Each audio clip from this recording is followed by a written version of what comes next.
Meeting to order of the Hubbardston Board of Selectmen, Tuesday, April 22nd, 2025. Reminder to everyone present, the meeting is being recorded digitally, so please be respectful of each other as you're talking and listening to whatever's being presented. That being said, I'll turn it over to you to call your group together. Yep, we'll call the Hubbardston Finance Committee meeting to order at 6:34 as well. Okay. With that in mind, now we'll go to Katie, your Yes. announcements. Alright, so this Saturday coming up, April 26th, 10 to 2, is the Quabbin Craft Fair up at the Quabbin Cafeteria. It's like 50 vendors, I believe. My daughter's putting it on with DECA. All the fundraising money goes towards DECA, and there is a lot of other community-based entities up there, like the cheerleaders are up there. I believe Qdra. There's gonna be a few others, the baseball team, and like a few other Quabbin different entities will be up there, along with a lot of craft vendors. They got the Dogfather, the food truck coming up. But anyway, it's this Saturday, August 26th, 10 to 2, Quabbin Craft Fair. The kids did a lot of hard work on this, so hopefully it's well attended. Let's Is that see. April or you said August? April. Did I say August? I think you did. Did I? Yeah. Holy shit, I'm really off tonight, sorry. April 26th, this It's a computer. Saturday. It's been a rough week. Open house presentation and canoe trip. Open house presenting, I can't even read my own writing. Okay, can we start over? So anyway, hi, my name's Katie. I almost know what I'm doing.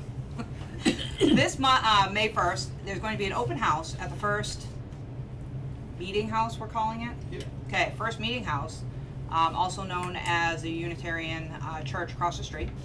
And there will be a presentation, once the open house is done, about a canoe trip that was done up in Maine by one of the people that kind of founded the church, I guess. I don't know if he founded the church, but he's part of the church. Anyway, the open house starts at 6 o'clock, and the presentation of the canoe trip starts at 7 p.m. And again, that is May 1st, which is Thursday, I believe. And it is across the street at the First Meeting House. So anyone that wants to see the First Meeting House and take a little walk around and look at what's inside and whatever, is more than welcome to come up. Kind of giving, like, not necessarily a tour, but questions, answers, things like that. Look around, see what is actually inside, because a lot of people haven't been inside. Alright, May 3rd and 4th, Plainview Farm is having their spring fling. Again, it is another outdoor, like, craft fair that they do with a lot of local vendors from 10 to 4 on the 3rd and 10 to 3 on the 4th. So both of those will be out there right out front in their driveway area. There's a lot of good stuff out there, so stop by. May 10th is the kids fishing derby at the Rod and Gun.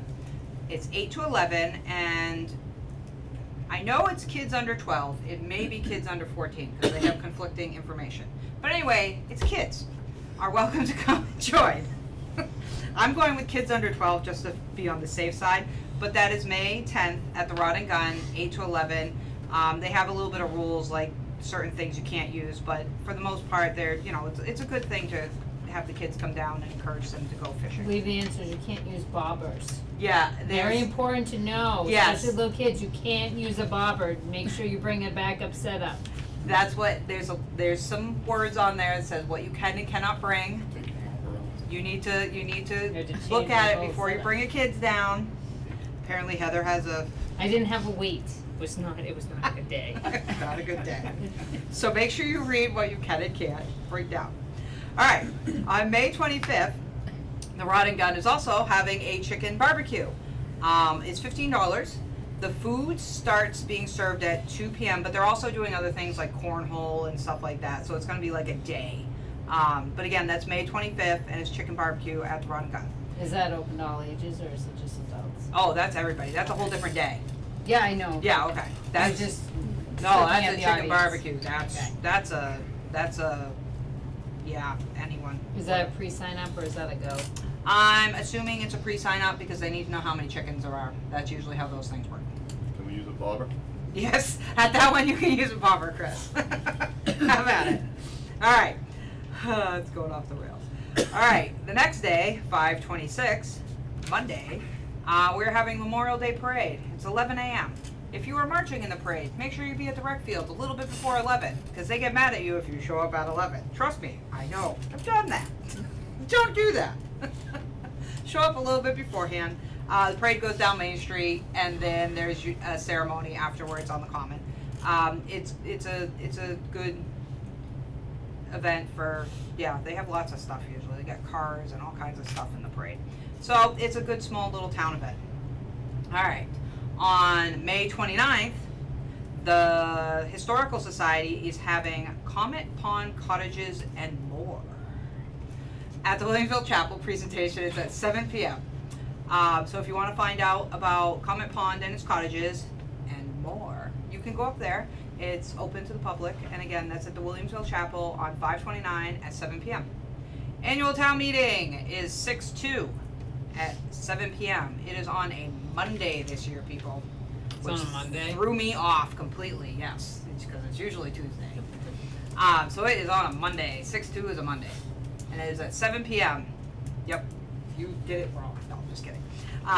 It doesn't say how to. Read the bylaws. It doesn't say it has to be on a Tuesday, so No, it just it usually says- is. Yeah, it says Yeah. the Monday preceding the election.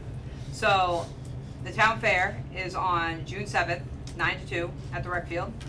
Rain date of the 8th. I have a lot of vendors coming. We got a lengthy list. It's gonna be a good year. And it's not gonna rain. I've decided.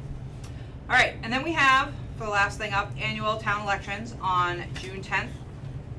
And that's usually what, 7 a.m. to 8 p.m. Yes, I got my times right. I was like pulling it out. I'm gonna try to remember. It's 7 a.m. Yeah, sounds good. So again, annual town elections. If you didn't pull an application, you're too late because they were supposed to be in like an hour ago. But, you know, there's always write-ins, which the town clerk loves to count all those. So, you know, there's that. Okay. That's all I got. Thank you, Katie. Does anyone else have any announcements or reports to give at this time? I'd like to ask a question if I could. Go ahead. Is the, who is in ownership of the town meeting house as we sit today? The church. And when this tour happens, who's gonna be owning it? When this tour happens, it will be the church because they are trying to gift the church to the town. Okay, so if someone gets hurt on this tour, we're not responsible? Nope. Okay. Thank you. Okay. Anything else? Okay, moving on. Recalling a public hearing on the annual town meeting presentation. I would like to just say to each and every one of you who's here, we're gonna limit your time if you have any questions or comment on a particular article to a 3-minute period, and only one for each of you should call for that much discussion, in the interest of time, getting through all of them as well as getting through the rest of our meetings. So please keep that in mind as we go. So at this point, I'll turn it over to Nate. Thank you, Mr. Chair. First and foremost, I'd like to let you all know I am not being rude. I told the people of Facebook that we would be broadcasting this live to them, and I couldn't figure it out on the many computers that we have, so I am broadcasting live from my phone. I will let you know if anyone asks any comments. We have 1 viewer, 2 viewers. Thank you, loyal Hubbardston Tens and viewers. tens of views. I will do my best to keep it on here. Mr. Chair, Select Board, thank you for having me. Today I wanted to take some time to present what we have of the annual town meeting warrant, which we will be finalizing for your next meeting. This is the first of 2 public hearings of this nature. The second will be at your next meeting on May 5th. The third will be at the Senior Center, I believe on May 22nd. That one is for seniors. If anyone not of the senior age came, that's probably okay too. I can't imagine we'll have a big to-do about it. Before we get does anyone have any questions? For the good of the order with people at home, my name is Nate Boudreau, and I have the honor of serving as the town administrator here in Hubbardston, a role I've been doing for the last 2.5 years. This will be our third budget together. They get a little better every time. So let's get started. What is annual town meeting? Annual town meeting is democracy in action. Annual town meeting is where the residents of Hubbardston go to make decisions that are both financial and policy driven. The annual town meeting is the legislative body of the town, with the select board serving as the executive or decision-making operational day-by-day head. They, through the town charter, work with a town administrator who they contract at, just in general, through the town charter. Why does town meeting matter? It impacts the roads you drive on, the vehicles that respond to emergencies, the schools and education that your children have, the buildings that the town owns. It impacts your taxes. It is a very important function of the town in which you live.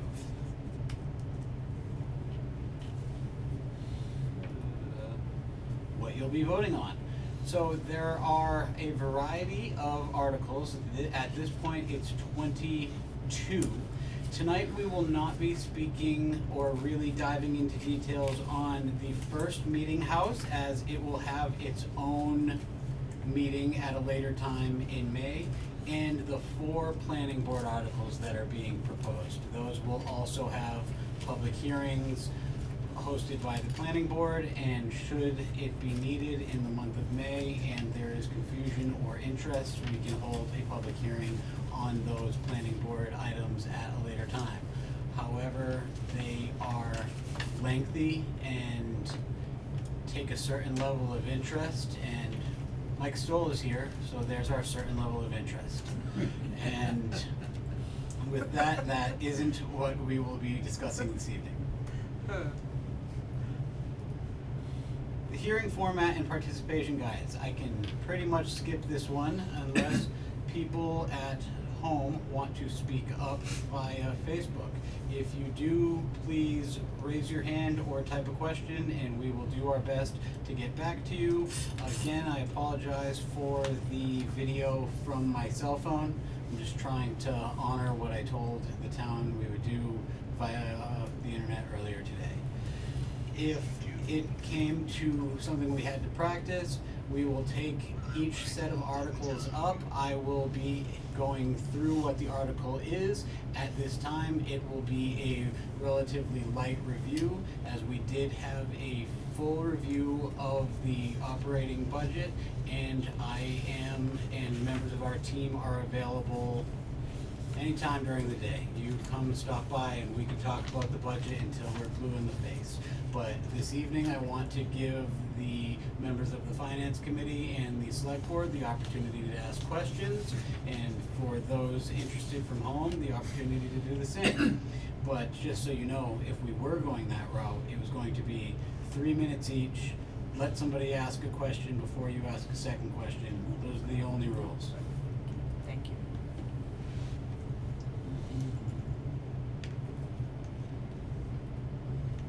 The consent agenda. The consent agenda is a group of articles that are put together in the name of administrative speed. They are a group of the articles that are routinely passed each year, some of the things that we have to do, some of the things that are usually not contentious. And with that, they are Article 1, the election of officers. This officially records the results of the town election. It's a simple vote to confirm who is elected to various boards and committees. Article 2, the acceptance of reports. The article accepts the yearly reports from town boards and departments as printed in the annual town report. It is a way of closing out the year and acknowledging their work. No new spending involved. Article 3, roadwork agreements with the Massachusetts Department of Transportation. This lets the select board continue working with the state on road improvement projects. It's a standard vote that keeps us eligible for Chapter 90 state highway funds. Article 4, school grant authorization allows Quabbin and Monty-Tech to accept and use state and federal education grants. There's no cost to the town. This just makes sure that the schools can use outside grant money for student programs. Article 5, the Holding Hospital Trust Fund, reauthorizes use of the health-related trust fund created years ago from a hospital settlement. We use this money each year to supplement public health and public safety. This just keeps it going for FY26. Article 6, revolving funds and spending limits. This may be changing because I do believe that one of the amounts is not going to be enough, the 48 Gardner Road line, but I will be looking into that and bringing a final number forward by the time your next meeting ends. This sets the yearly spending limits for revolving accounts like open burn permits, planning fees, the septic, special events, the different accounts that accept money via fees and or other means and provide a service. They collect. This does not raise and appropriate taxes or spend new funds. It sets caps as required by the law. Does anyone have any questions about that? So I think it's always important to note for folks at home that this is the maximum amount that can be expended, whatever is voted here. It doesn't mean that that's all you'll be collecting, it just means you can't expend more than this number. So And- with the 48 Gardner Road revolving, it's just a matter of figuring out what you're pulling in for rent Yeah. and then making sure you have that all there because we use every dime. Unfortunately. Then there were a couple of emailed questions about the special events fund, and I did want to point out that that is not Katie spending $50,000. That was, she spends nowhere near $50,000, has raised significantly more than she spent in the past. I don't wanna say, special events has raised more than it has spent year over year. The amount is listed as high as it is in the event that there is a year that has a firework display or a larger scale showcase, as it is easier in some cases to keep it that way than it would be to justify over and over again raising and lowering and raising and lowering. If anyone really felt the need to push that, we could talk about it, but I don't see a harm in this because the special events committee / person raises significantly more money than they expend in all of the physical years since we've been doing it in this fashion. I think the most I've spent like $3,000 for a trailer, you know. But yeah, eventually someday there'll be fireworks again. I'm sure of it, you know, and somebody's gonna have to do that. questions now, Yeah. or- Yep. So any questions on the consent agenda or statements or? I have a question. Yes, sir. The funding for the select board doesn't go on this list? The select board doesn't have a revolving account. Okay, I thought we had a budget though.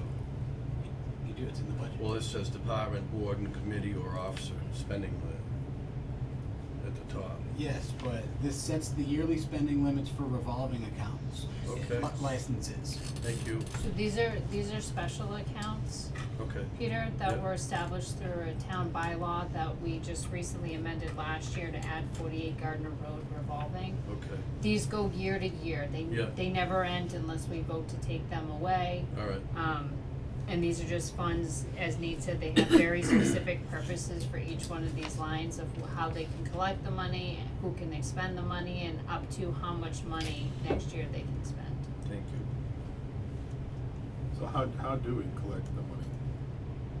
How does it appear on our annual budget? So the treasurer collector brings in the money, and then the accountant does a entry in her books to figure out which account it goes towards. Or where does the money come from? So these are very specific things, so like temporary driveway permit fund, this would be, you know, if you want to, I imagine it's usually like you're gonna do a curb cut.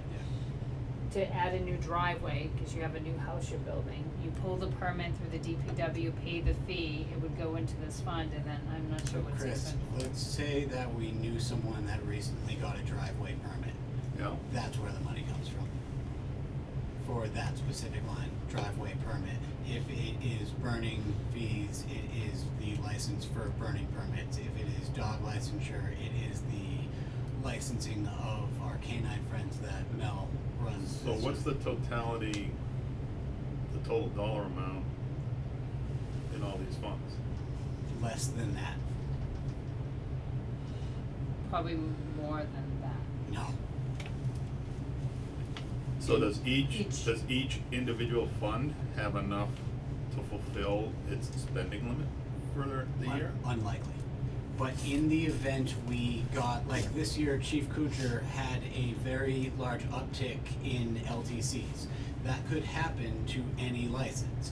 And say it happened to septic, and suddenly there was a giant project, and septic had 200% of the licenses they did the year before. Yeah. They would need to pay the septic inspector to go out and do those inspections. And this is the money that pays them. And the Board of Health is licensed up to, I don't have it open because I'm doing so many things, Can we tie it up, cause time's up to that spending amount in the event the revolving account were to bring in that large amount of money. So in your example, what if the temporary driveway permit fund didn't have needed to spend the $2,500, but didn't have it in the account? Where would the additional revenue come from? They wouldn't be able to deficit spend because the only account you can deficit spend from is snow and ice.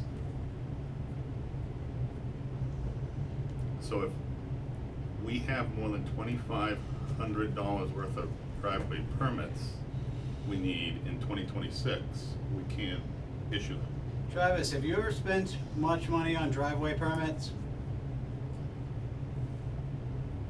I don't spend any money on driveway permits. I don't see any of the money. I collect the $75 fee, goes into that revolving account, and the $2,500 cash bond that we get for the apron to make sure that it's done goes back to the resident once it's paid.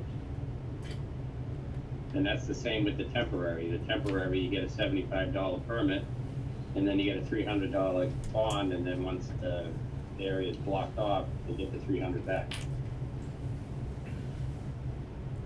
But in theory, if we wanted to, we could buy nice paper to print them out on. Up to $2,500. We have to have somewhere to hold the money Yeah. too, as well, so you need that revolving account, cause it's coming in and going back, because the homeowner puts it in and then they get it back. So if you don't have that revolving account to be able to have it, then it doesn't work, so. So you've got spending limits on these accounts that are way more than the available funds in each account. The town has had, I didn't set these numbers, and they're not my, I'm just asking the question. yes. So I guess I'm wondering why the spending limit is so high. So one of the things that's great about a revolving fund, and one of the reasons you have it for certain types of permits, is because they're very variable, right? You don't know how many you're gonna do that year. So septic's a great example. We don't know if we're gonna have 400 new homes, or if we're gonna have 10 new homes who need, or homes that need a septic. Therefore, we don't know how much to budget for the septic inspector, right, or sanitation engineer to come out to be able to do it. So one of the ways you do it, and a lot of towns do this with inspections, is they set it up as a revolver. They say, okay, well, this individual would like to do a septic system, they pay the fee into this account, and then from that account, pretty much all of the money that was paid in for the fee goes back out to the sanitation engineer or the septic inspector for their costs. So that's one of the great benefits of the revolver. Some of these things are gonna be higher numbers, some are gonna be lower. The reason that the expenditure levels are usually at a higher number is because you want to make sure that you're capturing the highest amount you can think of that they're gonna need to be able to expend. What ends up happening is we go through annual town meeting, let's say that we only approve on the septic fund $4,000 instead of $7,500. we get to the end of December, we already know we're gonna need more than that, then we run into an issue. We have to either go back to town meeting, or we have to pull out Mass General laws and get a vote of the select board and FinCom to increase that amount. So it's just a safeguard saying, okay, you can collect all the money in the world, but you can only expend up to this amount. And each year they try to look at the number based on historical precedents of what's there, but they also look at it as to what are we possibly going to need for this one. And there's not usually an issue, Chris, with people overexpending the revolving fund. They know what they have in there, and usually the money coming in reflects the money going out, right? Like, I'm collecting the money and then I'm paying out the money as a result of the money I just collected in. So they're usually matching themselves quite well. But the totality of the money we actually have is nowhere near the amount of the numbers I'm looking at. I don't know what the balances In certain currently cases, and I can get you a report on all of that. Yeah, we need to move on, okay? That was a good 7 minutes, so we need to go on. We got 22 articles we gotta get through. So, well, if there's more information to be given on this, we'll have to do it at another time, but if you don't mind, Nate? One last thing, like a pertinent example of that would be Katie in the special events account has approximately $20,000. If she was throwing a big fireworks party, that would involve discussing with businesses about fundraising and raising money. In that event, let's say that she was able to raise $100,000. This is safeguarding the account from her going off and willy-nilly, not that she would, this is an I example. can't anyway, I still have to go through you. Yeah, and spending $100,000. It's a Mass General law. We're forced to do this, and it lines up with a lot of the needs that come as a result of the different permits that we offer. Yeah, it's just another safeguard in the list, that's all. Any further questions, Chris?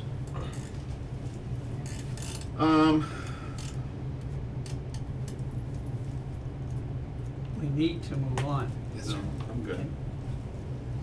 All right, Article 8 is the budget.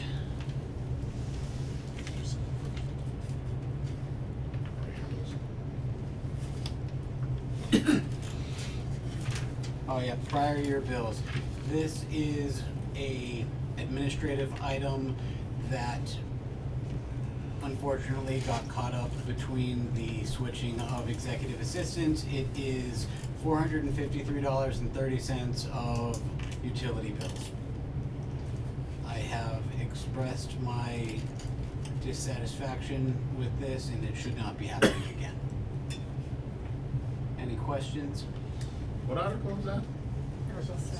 It's 6 in your actual Yeah. thing, but because of I'm gonna be changing the number because of the consent agenda. Originally, I wanted to put this in the consent agenda, but then I figured that it was unfair and did not pass the smell test. Okay. Article 8, the operating budget. The total for FY '26 is $11,805,534. This represents a $646,906% increase, a 5.8 over FY '25.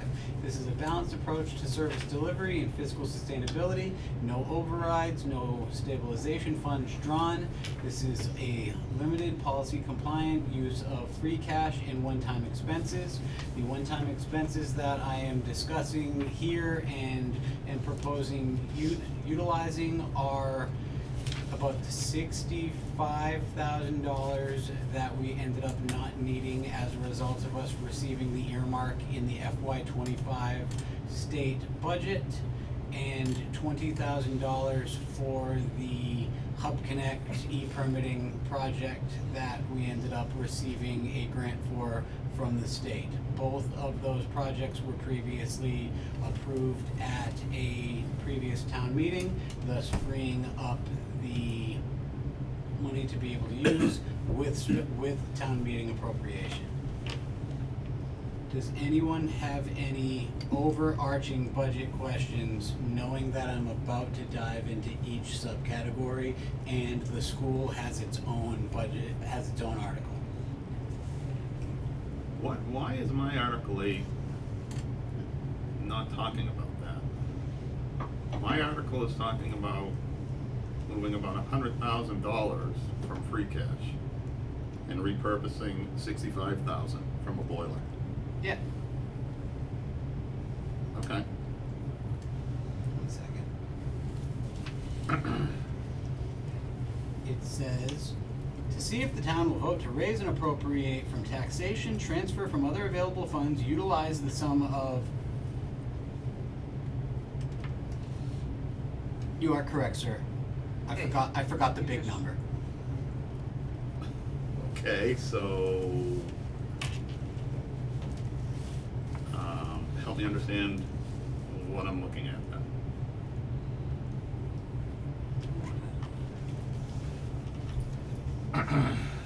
Is 98,509 coming from free cash to pay Yes. salaries?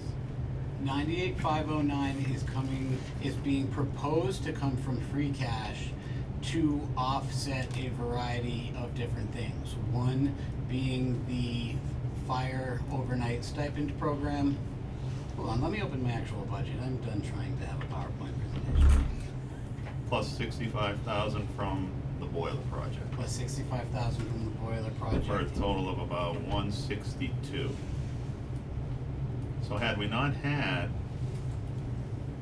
that boiler project funded by a grant, how would we have come up with this money? I thought we weren't supposed to use free cash for budgeted items. We are, that is not best practice. However, the town has been using free cash to balance the budget for the last, as long as I have been here and longer, actually much longer than that. It is a unfortunate reality for most communities. Like, to be completely honest, the school increase is more than we take in. So from point A, we were in a rough shot. So Behind what, the 8 ball. let me open this.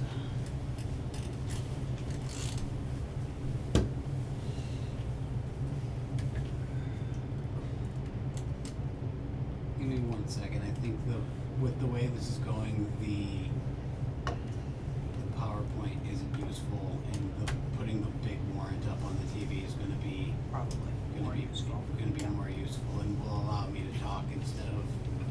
Scroll around. Here's your laptop.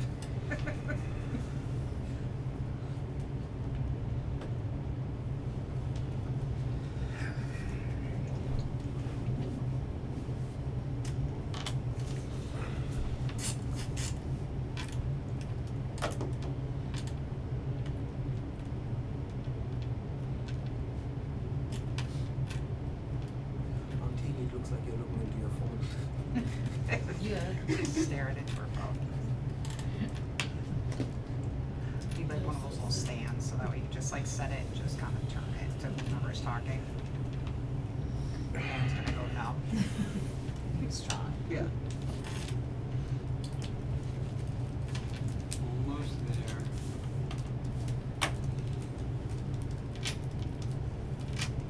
Don't worry, Jeff wants to be here all night. He said it. I heard him. No, I don't. I have a 5 o'clock pickup Oh, sorry, in the Jeff. morning in Nashua to take a client to Logan. I'm So sorry. I don't wanna be here very long.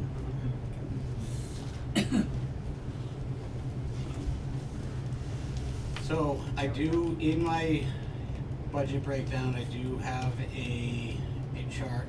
It goes through the different special spending that would be utilized in this grand total amount. $99,539 down from $146,000 from free cash, just simply to balance the budget.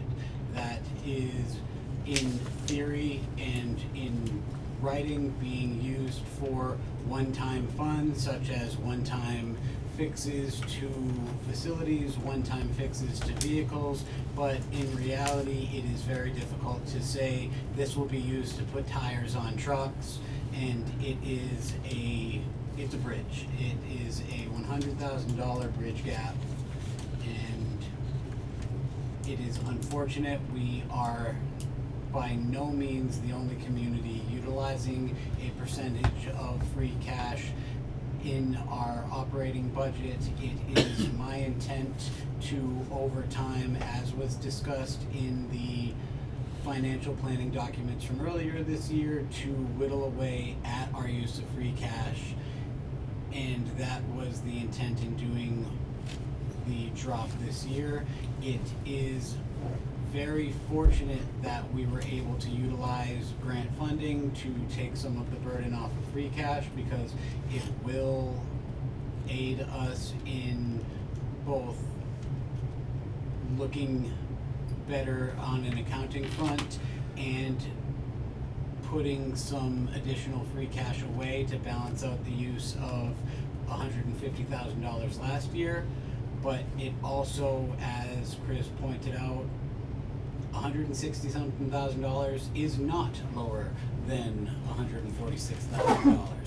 That I was right around the same prior to the straw vote to pay for the $15,000 overnight stipend program out of free cash into the operating budget.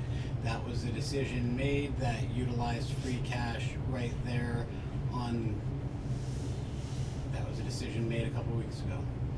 The free cash for the capital improvement plan that we'll get to is $35,000 for a pickup truck in the fire department, $100,000 for road repair, and $6,130 for landfill capping and testing, which does have its own article as well. This budget proposes using $30,000 from the Holden Hospital Fund to fund the other half of the fire pickup truck that will be discussed during the capital improvement plan article. And this budget recommends using the reclassification in the following ways. $30,000 for the coverage of one-time expenses within the operating budget, $15,000 for the coverage of an overnight stipend program for the on-call firefighters, $20,000 for the part-time town planner, which is a one-time expense, a expense that has already brought in revenue and is already generating grant work, and $20,000 from the Hub Connect e-permitting licensure project to fund the annual digital infrastructure and cybersecurity program, which is $20,000 annually out of our capital funds. The reclassification of grant/special funds was used to kind of stock away a little more free cash than we would have been able to in a traditional year. It is my hope that this is not the first time, but it's the first of many that we will be able to do this type of action instead of relying heavily on taxation or free cash. This is the reason we go for grants, to be able to utilize operating funds in a way that is more beneficial for the community than having to be reactive and always chasing the bottom dollar. Any questions on that? So we're $153,000 short to meeting the compensation for town employees, officers, and town department expenses, and other sundry and miscellaneous expenditures. In no uncertain terms, yes. Like, I mean, that's what Article 8 is saying, right? that is what Article 8 is saying. That is, and $11 million, the big number, is coming from taxation. But you are correct in noting that there is a gap, and that's the structural deficit that we've been talking about for all these years. The school outpaces the amount of new growth, taxation, licenses and fees, grants, like it really does. The number. But it says this amount doesn't include funding for Monty Tech or Quad. But it's one I understand. bucket, like. But this particular article doesn't This speak to those. particular item does not, but it does not mean that there is not consequences for the amount that we are spending in other articles. At the end of the day, this is one package. Yeah, the schools have their own articles, that's all.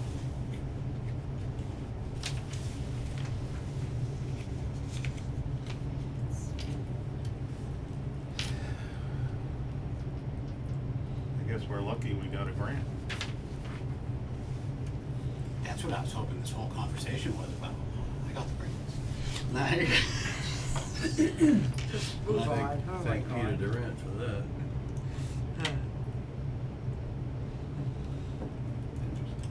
The FY '26 revenue summary. Total FY '26 revenue of $11,640,996. That is a better understanding of where this gap is coming from, because we have $11.6 million in revenue, $11.8 million in operating expenditures and budgetary items. 61 and some change % of that pie is the school. So when we are paying more and more and more for the school and for fixed costs, we have to absorb that cost somewhere. Unfortunately, it is for most communities either in the reclassification of different funding or free cash. It has been this way for years. Yeah, and at what Before- point does the school outspend our free cash availability? How many years we got left? There's no guarantee. There's no guarantee. So, Yeah, we're just gonna keep, just like yeah, just. we have been. Yeah, I mean, you 'Cause- can't, what are you gonna do? Well, we can just keep yelling at the state to get their shit together and stop making us foot the bill for everything. But anyway, that's a whole separate topic. Let's move on. Please, yes. Before Jeff loses his mind. No, I'm just trying to do what we wanted to do I tonight, was to agree. continue to get through this. Yep, I agree. We're not doing line items discussions. Budget gap management, 99,539. Well, can I just interject? When do you wanna do line item discussion, if you don't wanna do We it have tonight? there are more hearings on this before the final vote from the town. And we did, we can do it right now. We had a We just whole, didn't we had a whole hearing on it. Like, Yeah. Yeah.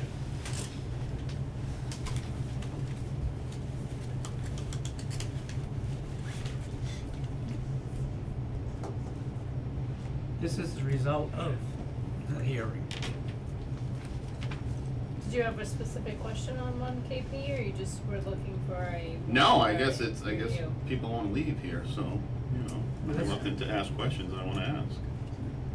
We just But we had- can move along. But we just had a selectmen finance meeting. where we went over the line Right, we items went of the over the budget, line line by by line by line Yep. for 2 hours, yes. Yeah.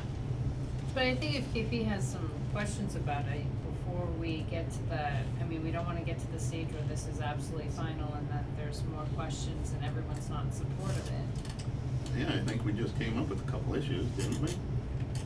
With some of the numbers in Article 8 that I asked about. Well, that's in his budget, or was it messed up on the backside?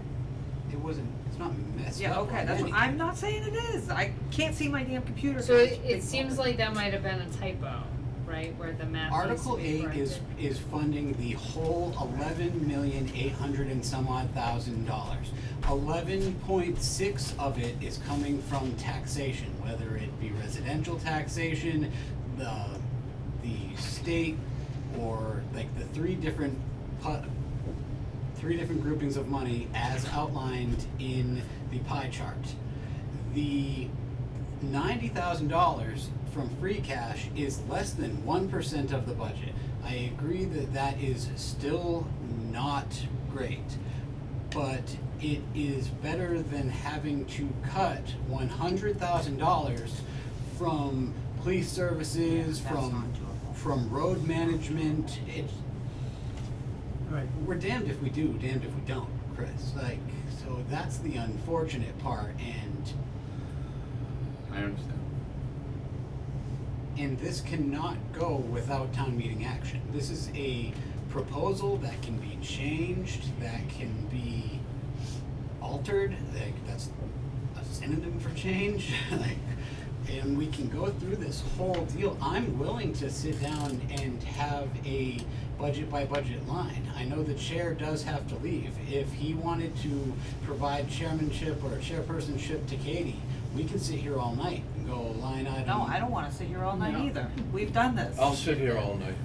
Well, I'm just saying, but we've done this. I have no problem. You can't put the money away in free cash and have no services. I So you agree. have to spend some of it, and that's the unfortunate It's bucket the way that it's we're in. been going for years. Yes.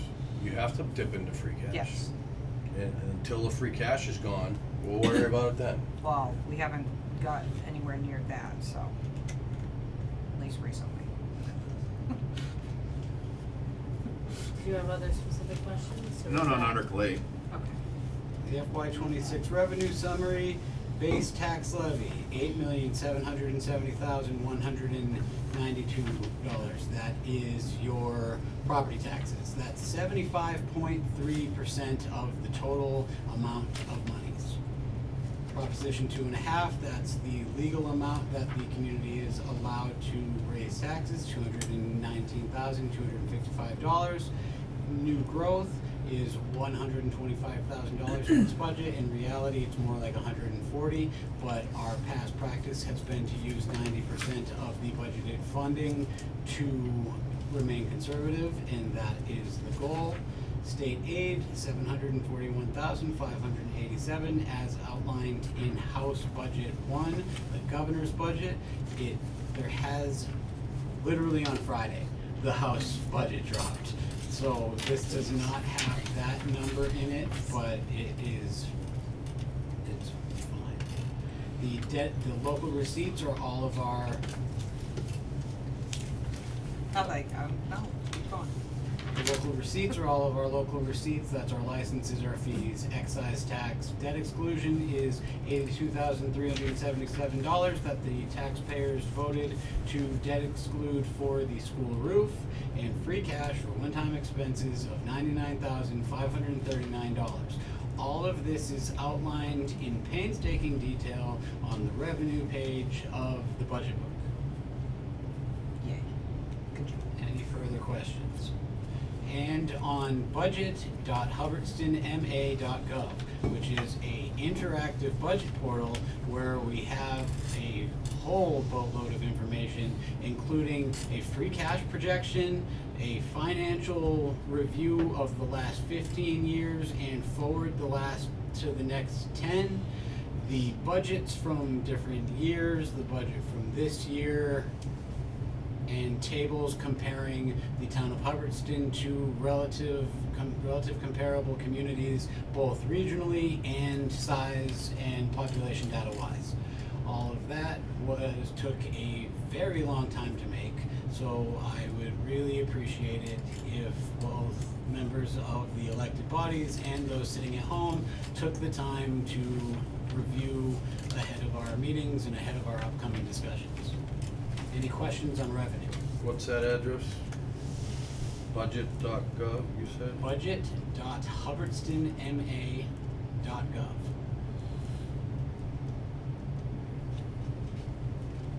Thank you. Put a QR code on display. Yeah. You should put a QR code on display in the, like, near the fire. We have shared a QR code out from the town website at least Right. 5 times. Right, right. No, I'm saying just put it there and don't tell anybody what it is. They'll be curious to see what it is and then they will go there. Scan it.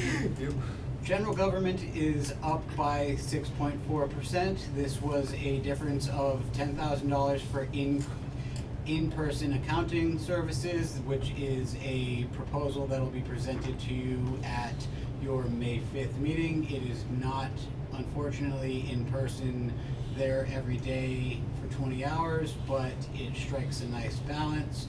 The woman's name is Samantha Chatterton. She seems very nice. We will discuss that at your next meeting. Building maintenance with the new building increases by $25,518. $21,000 of that is a direct line transfer from the lease account within the fire budget. So the building maintenance line, even with that, is really only jumping by about $3,000. The cancellation of $21,000 is due to the fact that we purchased 41 Gardner Road and no longer need to lease it. Information technology is up $13,000 due to increases in our vendors and increased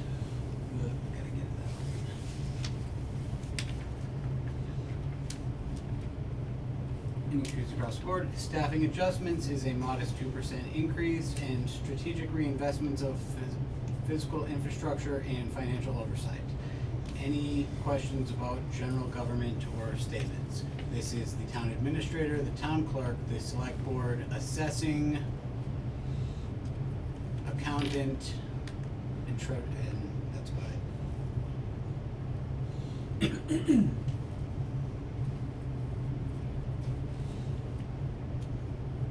I guess, I'm probably the only one who cares about this, but just on that number, Nate, and you're not gonna be able to calculate it for me, I'm just curious what that actually goes up when you take out the difference of the lease from the fire My department guess to would here. be 1.9. Yeah, pretty low. Because that is the increase of all of the others. Okay. And when you're even line iteming almost Everything else. and giving it a COLA of 2%, it lands right around 2%. So I think that's just important for folks at home to know is that even though the general government budget appears to have gone up 6.4%, it has not. It's only about 1.9%, which is around the 2.5 mark that we generally shoot for. It's just moving money that we used to account for in a different line to this one. Absolutely. Any questions from the finance committee or select board on general government?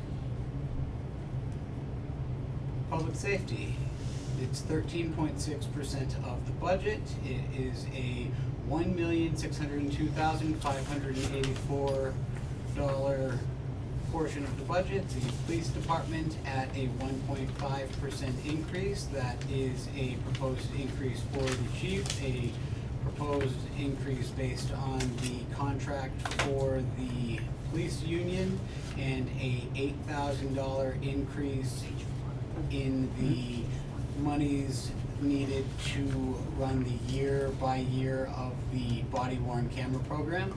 Chief, can you speak to that briefly on what we will utilize that for and why it became necessary? So there's obviously upkeep costs that need to be paid with that, storage of video, and then there's like a user license fee. Much of that or all of that can be covered by a grant if we can get it again. It would be the same grant that I got when we purchased the cameras themselves. So if that grant's available, we'll apply for it again. It is supposed to be, but no guarantees, obviously. So that money needs to be in there so that we can maintain our body worn camera program. But if I get a grant, then we don't need to use it. So that's basically the long and short. The fire department is a 2% increase, bringing them to $600,099. The lion's share of that increase is contractual wages and the $15,000 from the overnight stipend program being funded through reclassification, being placed into the fire line as outlined and voted upon by you guys. Any land use and community development is up 22%.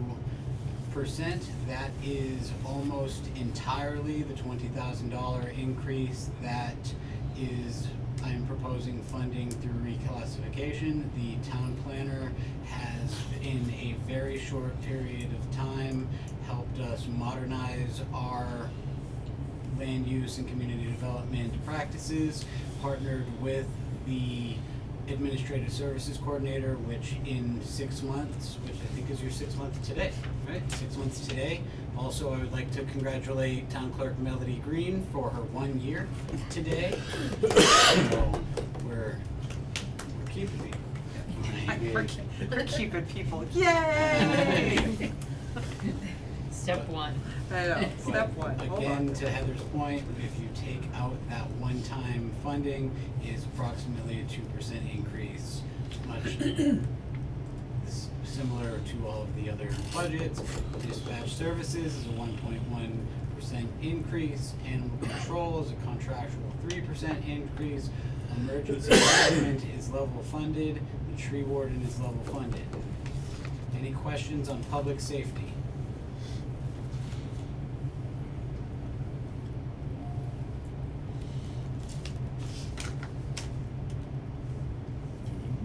No, I can't. Not even a little bit. Public Works, 7.8% of the budget, a totaling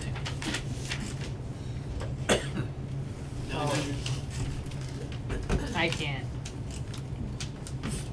I tried. It's okay. Like Just four. keep, you read it for us, Dave, it's fine. I hope you can see it. I know. I'm trying to make full screen. 926.99. Really, Peter? 926.99, Article 8. No, for the total, yeah, now do the breakdown. Break it down? Yeah. And that's Oh. 5 boxes. Oh, no, that ain't happening.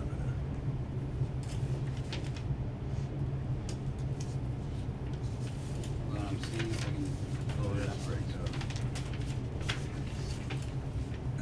Well, you got like all this. So I think to summarize, on Public Works, it went up 7.8%, and what was the predominant share of that? The Road- highway DPW, which is the largest portion, went up road the most. maintenance.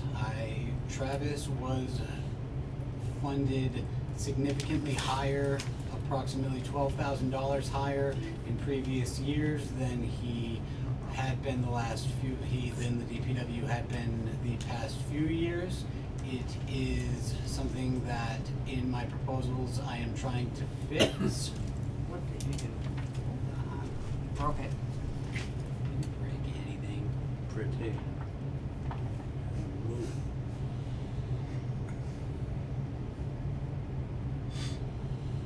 Oh.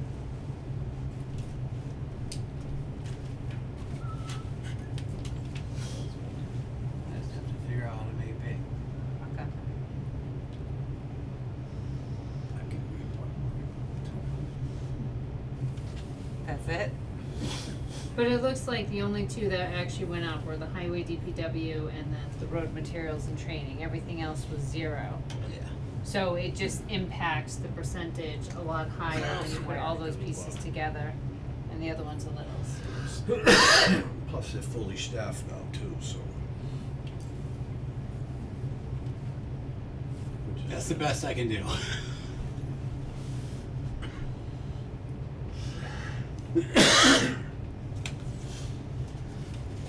Any questions on Public Works? Travis, anything for the good of the order?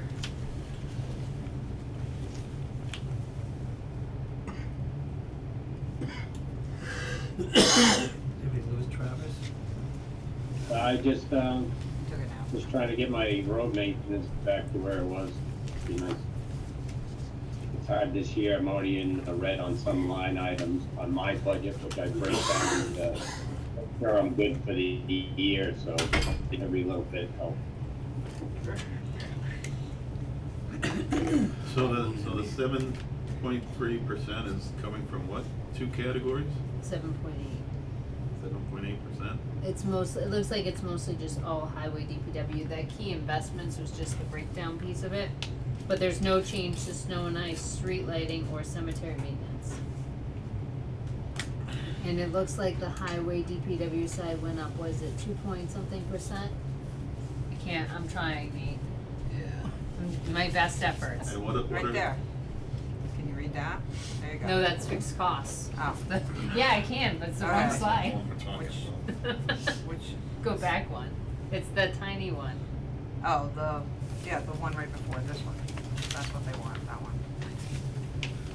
I just can't read the DPW increase on this. I tried, I'm sorry. Was it the one in the bottom corner? I think it was like $4,000. No, it's the one in the top Oh, center. never mind. It's Well, most the of two on the Travis's top, right? budget. The two left on the top. Well, the left one's the total, the center one is the DPW budget pretty much itself, and that is, I wanna say that's a 2% increase to the best of my ability.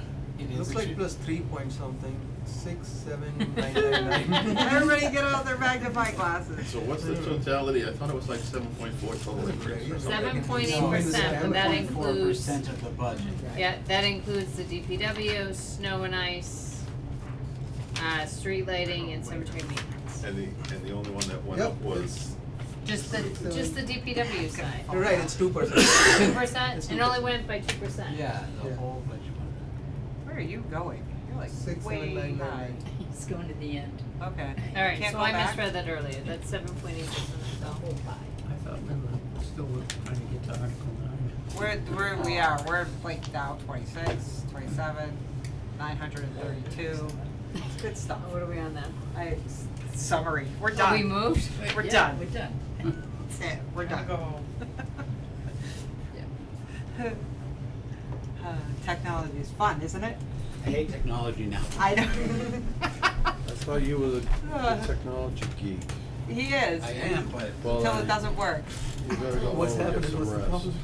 Alright, so maybe we can just walk through the rest of these, Nate, without Yeah. the slideshow for the interest of time. nope, I'm gonna figure it out. Okay, Mr. Chairman, can I walk us through some of these? please.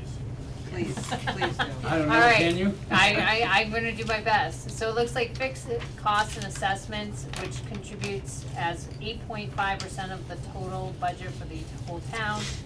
It totals an increase of $59,878, so the total budget for that line, that whole category is $1,008,363.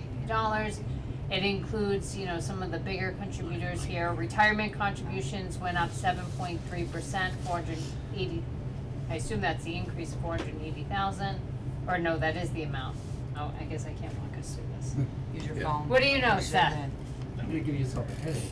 I can't. I'm sure trying. Use your phone and zoom in, you might be able to read it. Okay, it must be, okay, here we go, must be the total 480,000, so it increased 7.3%. Health insurance increased 8%, general insurance 10%, Medicare stayed the same, state assessments was level funded, and overlay offsets was also level funded. And that's all in that one. Were there any questions on fixed costs and assessments? I'm sorry, but I can't. I need to see it. I'd like to see it, you know. I'm sure trying, Kate. I know you're trying and you're doing a great job. Oh, thank you.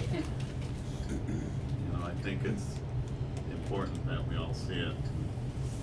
Ask You can see questions right about there. it. No, I can't. And ask questions about it if we have them. Can you see it? I was getting a headache just watching you read it.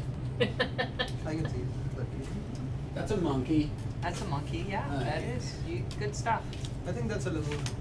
There we are. What? Knock it off.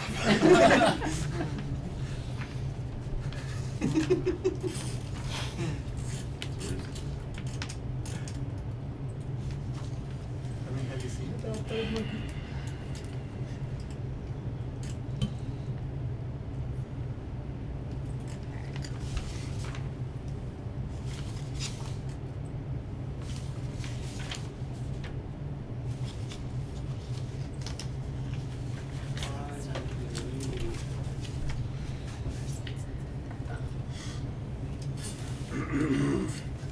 Selfie time. We're not moving on.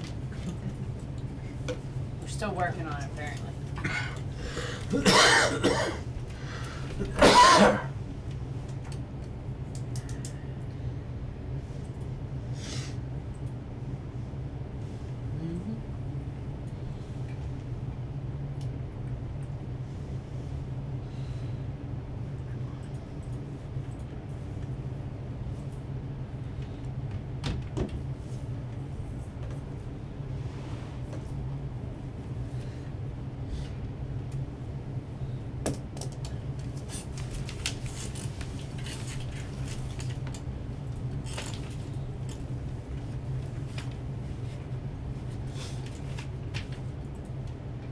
My apologies.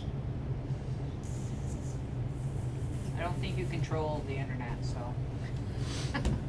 For the lack of. I tried my I best to just, control I know, the you're internet. just saying.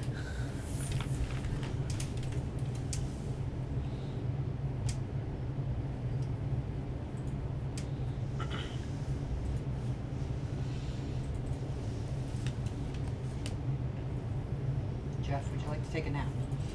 Did you bring your Can we- pillow and your Can we blanket? offer you a nap, sir? I'm usually caught, I know I. You might as well just sleep I from know. here and head to the Okay. leadership. Yeah, I gotta get at least 5 hours Okay. sleep before I have to Yeah, get yeah, up. yeah, before you get it go, yeah, I Say know. 5 hours? I work for a limousine company, Yeah. I have a pickup at 5 AM in Nashua. But did you say you have to get at least 5 hours of sleep? Well, gotta get something to be behind the wheel. Well, something. yeah, Especially during And then the peak drive to time. Logan Airport, yeah, and then So- back. Which is not fun. so. Just did it last week. I recognize those colors.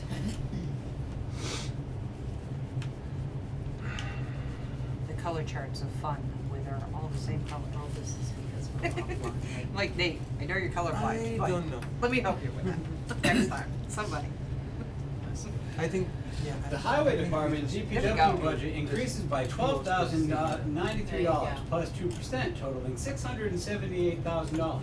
This rise is primarily due to the following: a 2% contractual wage increase for the DPW crew and director, doubling of the training budget from $2,000 to $4,000 to support essential safety and technical certifications, elimination of $2,000 in longevity pay as no current employees qualify, is something we learned by the 10 new DPW employees that started in the last 6 months.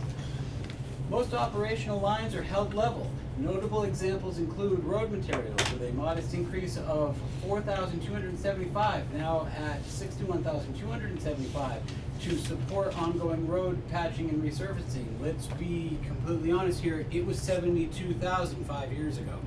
So between different cuts and different reallocations to make it year over year, the DPW is still 5 years behind, $10,000 behind where they were 5 years ago. The town of Hubbardston, Travis included, is used to doing more with less, so we are going to be able to do it. But things are getting more and more expensive as we go, and the state is not helping. Just today, Travis came in seeking $30,000 due to the fact that there have been some changes at the DEP regarding notice of intents and blanket coverage for culverts and the work you need to do red tape wise ahead of being able to work on culverts. I am looking into ways we can solve this without a $30,000 bill, but it's things like that that just keep coming. The hits do not stop. Travis, do you have any additional information on your budget as proposed, or things you think would be good for the group to hear today? The budget, like you had said, was much more. I lost 23 from last year's budget, which is a big hit. You gotta also understand that that budget's been level funded for years. And when I started, it was level funded. A few administrators in raised it a few because of the gas and everything that went up, the material, and then it got all taken away. So I'm in the negative to where I was when I started this job. So that's not a good place to be when everything's up there. And we're working And on it's that. very, And I do thank Travis for his working outside and looking outside of the box to find different ways to increase revenues for the community. Does anyone have any questions on the highway budget for myself or for Travis while we're here? Did the chapter 90 money ever come in higher? We don't know yet. We don't know yet. We're waiting on it. I would imagine with the governor supporting it and her being the majority party in the legislature, that it will have the votes to pass, but we do not know as of this moment in time. usually don't know until July. Great. That's helpful. And that'll be what, this fiscal year? Yeah. In FY '26. And what's the increase? Potential increase? Triple. No, Project. double. doubling at the very least, maybe even a little more than doubling. For chapter That's 9. what we break it down in the 5-year road plan with what the monies would look like without this increase and what the monies would look like with this increase. We didn't want to go ahead and release any plans, cause that would just frustrate people if it doesn't end up coming to fruition. But with that, snow and ice, there's a nice picture. I got one question. I got one thing, seeing we're talking about the chapter 90. This chapter 90, by doing what it's doing right now, is what we wanted to do years ago by asking the town to meet our chapter 90 so we could get roads done quicker. And at that time, it was cheaper. But it is a big help, and this will kind of help show residents what it will do. I mean, for what I'm just doing this year, there's a lot compared to what I've been. But this could have been done years ago. Could have done a lot years ago. Well, not years ago. Hunter, Rosemary, Amit, anything on the DPW? No? Snow and ice, the snow and ice budget remains level funded. The only difference there is the shifting of the, I believe, $2,100 from plowing of Palm Tree Lane into general snow and ice. It was pointed out to me and then verified legally that we cannot lower the snow and ice budget, or we do not qualify to deficit spend the next year. This year, we unfortunately did have to deficit spend. It is looking like we may be in a decent spot to cover the deficit spending with monies left over in the personnel and wage lines. But if we do end up having to go and engineer all of our culverts, that may go away very, very quickly. But that's a update for another day. How often do we deficit spend the snow and ice budget? Travis, this is the first time in what, 5 years?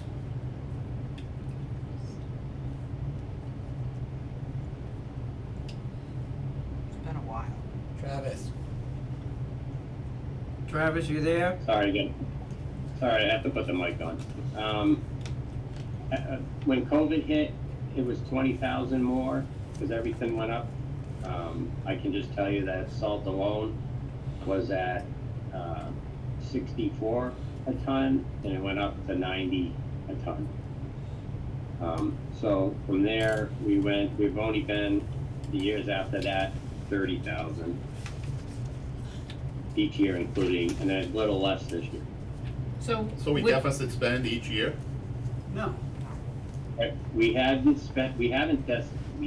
deficit spended since COVID hit. Once COVID hit, everything went out of the roof, and then we had. So it's the first time in about 5 5 years that years. we've deficit spent. No, we deficit spended last year. Yeah, COVID hit like 3 years ago. 5 years ago, 2020, 2025. So we've been deficit spending for 5 years. Right. And covering it from within the operating budget. Okay. That's not what everybody was saying 2 minutes ago. Okay, very The good. last time we had to cover a deficit spending from outside of the parameters of the individual line operating budget was in 2020 or 2021. Because snow and ice is one of the only accounts that you can deficit spend and then cover from elsewhere later. We are very fortunate that even on years where we did have to go under in that one individual line item, the other line items could fill in to not put us in a situation where we were publicly deficit spending. The reason we brought forward, the reason we authorized the deficit spending this year is because it looked like winter was going to continue, in which it did. It snowed last weekend. So we were getting pretty low with a decent chunk of the winter remaining. It is my hope that winter is done now. But we shall see. Any further questions here? A quick one. Was the brine not used as much this year because of the ton of small storms we had? Or was it Too because wet. it's too wet, too much rain and stuff? So that really didn't, cause the more brine you use, the less salt you're gonna use, so. All right, thank you, I Travis. also, I did something different this year, which I brought, and I cut the salt shed in half, and I put straight salt on one side and treated on the other. Before all we had was treated salt. So now when the temperatures are warmer, I use the straight salt, which was $20 cheaper a ton, and I wasn't putting out treated salt. Good, that's Nice, it. yeah, good Thank you, idea. good Mr. idea. Chairman, with the utmost respect, seeing as it is pushing 8 o'clock, do you wanna pass the gavel to the vice chair? So this is not ending anytime soon, Beth. I'm fine with it. No, I Zero appreciate problem. that, sure, thank you.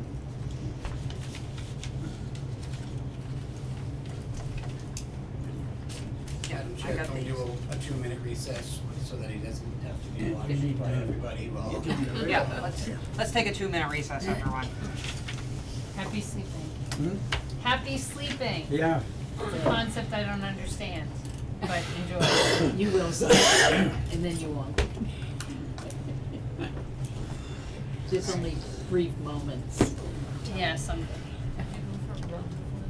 Is there anything else I need besides this? No, that's, Okay. that's his contract. Yep. From my house to Meridian. From my house to Meridian. Okay. My daughter Yeah, had a gym. we will eventually, My at wife some took point. her.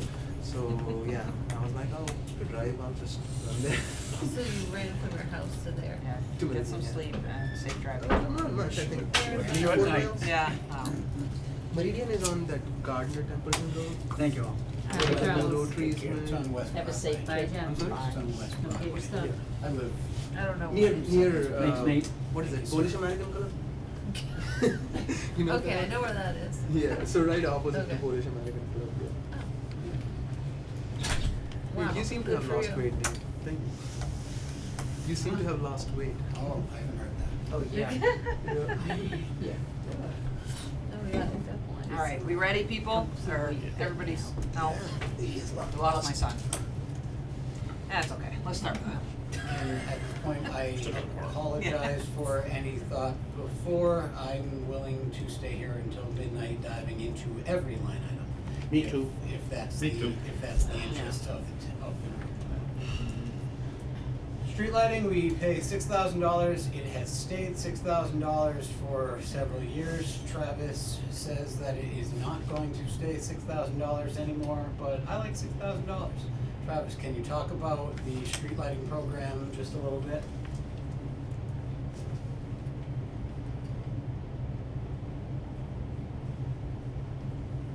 The street lighting budget is flat at $6,000. Funding electricity for municipal streetlights, past LED conversions and stable utility rates allow this level funding to continue without issue.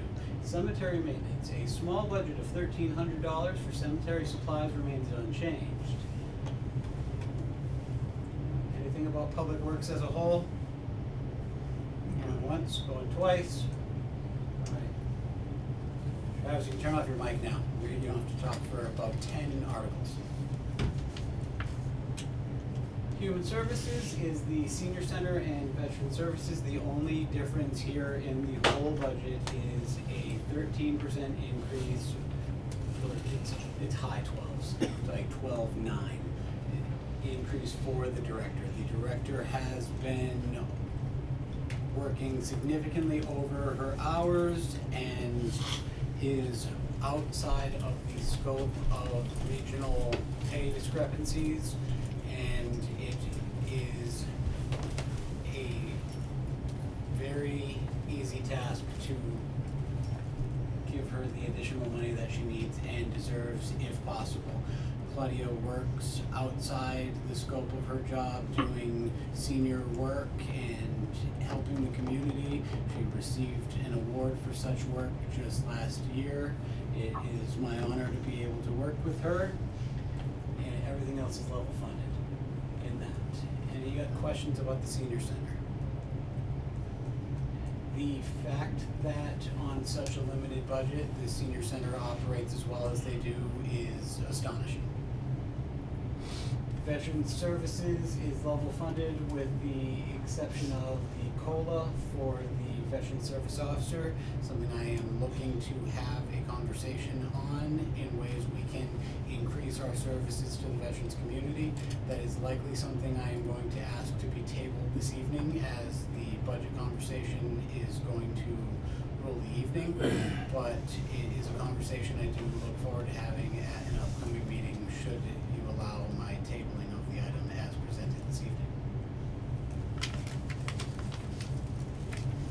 Culture and Recreation is the library budget and the Parks and Rec budget. Parks and Rec only has $2,500. It is to fund the purchase of a porta potty, and we can almost not fund the porta potty.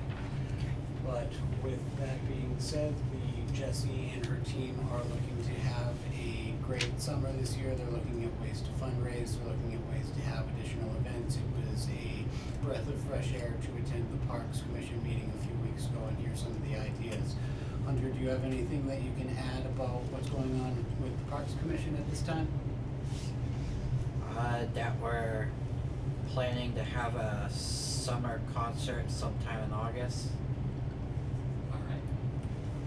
The library is up 2%, that is wages, and that is it. The library is funded to the lowest level that we can fund them for the library to still qualify for certification with the state library group, whatever that is. It's another situation where Mass General Law does not allow you to go below a certain funding level, same with the schools and other things. But they don't What's take- the impact if you go below the level?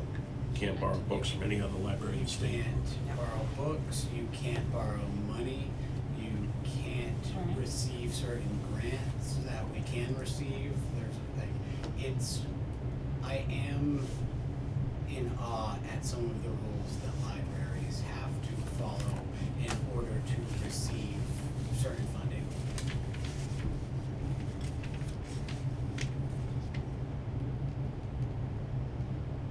Library again goes way out of their funding range in the support and items it provides to the community. Just here is a reptile show with Patricia holding a reptile, and the road race just this past year. We'll get to that after. Debt. Our debt It's a good legacy. is a fire truck, a school roof, and 48 Gardner Road. The debt per to budget percentage ratio is nowhere near what our financial advisors would want a town of this size and scope to be utilizing. That is something we do have to consider over the next few years, and it is my hope that we can do so smartly and educated, utilizing a waterfall or method as when certain debt falls off, we take on more to keep a similar amount of money. They say between 1 and 3% of your operating budget. The debt for this What- year is What ratio was that? Debt to what? 1 to 3. Debt, no, you said it was some ratio, right? Debt to whole budget. The whole So budget, got it. technically, the debt should be between 1 and 3, sometimes as high as 5. It's the same as on a personal credit card, where Right. if you have too much debt, you get hit in your credit rating. But then if you have no debt, you also get hit in Right. your credit rating. But there's a perfect amount of balance that can be provided. That's the same for a community. This year, we are finally going to be able to permanent borrow on the roof and fire truck municipal bond, which will be great and allows us to do a pay down of $191,000. And the debt budget is $146,000. Any questions about that?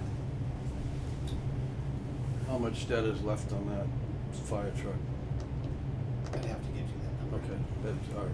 Yeah, I don't need- I'll have that for hearing number 2. Okay. Fixed assessments, liability insurance is up, health insurance is up, Medicare up, everything is up. This is unfortunately something that we have limited control over. The retirement board is up. Fortunately, this year, the way we do it is on a calendar year with our health insurance, so we're not at this time seeing the 17-19% projections that other communities are seeing that do their healthcare on a fiscal year, but we will see those next soon enough. So we did build in a buffer for when that comes down the pike.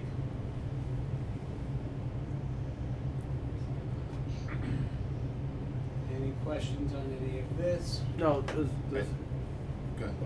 is the retirement budget, what drives that cost? Is it more employees, staff? Or is it? Across the board, though, it's not just necessarily Hubbardston's and Hubbardston's alone. I can provide you with the whole assessment. It's in your inbox as well. Alright. Just curious what's driving it. I can say with 100% certainty that I'm never doing a presentation like this again. I'm going to. Why? The old way wasn't broken. That's why we just went through the. Well, why'd you fix it? So the totality of these dollar values are the indirect costs? Yes. Yeah. So Worcester County needs to be fully funded by the year 2030, 2030 something. So they've been pushing a lot of those costs forward on the municipalities back to like 2016 or so. So you're seeing higher increases and higher amounts now than once they get to fully funding. So just like we've talked about other post-employment benefits with health insurance for the town, they deal essentially with OPEB, but on the retirement end. And the state's requiring all of the retirement systems in the state of Massachusetts to be fully funded by a certain year, which means they're pushing those costs forward now. So fully funded to be able to handle the amount of people retiring by 2032. So what percentage Whatever is the Worcester year is, County yeah. funded at now?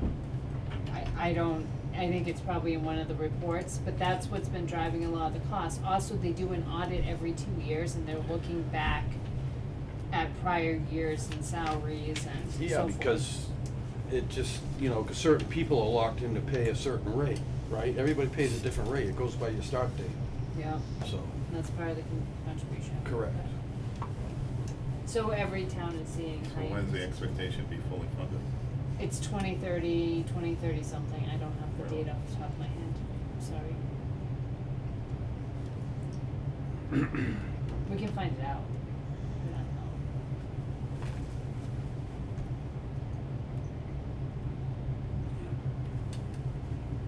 Any questions on the indirect costs? No, it's just like everything else, it keeps going up. Right.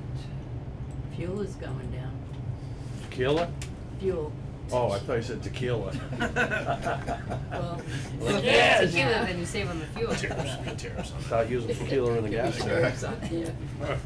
All right, Article 9. Mr. Mary, this is your time. Article 9, to see, well, I guess, does anyone have any questions on the budget in totality? No, I do on question 9, but we'll wait till we get there. Article 9, to see if the town will vote to raise and appropriate or transfer from available funds the sum of $396,826 for the Montechusett Regional Vocational Technical School District assessment for fiscal year 2026, or take any actions relative thereto. Go back up What did that go up? $40,000. But it was level last year. Okay.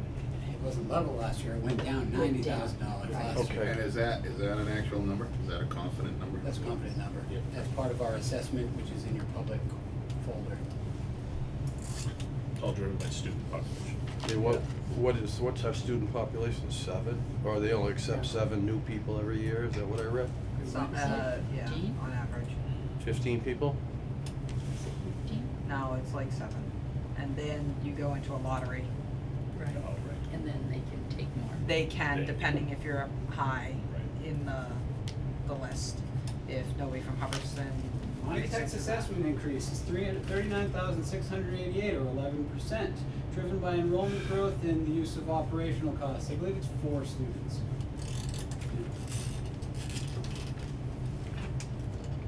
Pontiac is still a great school where it is. Yeah, but they're no different than Quabbin.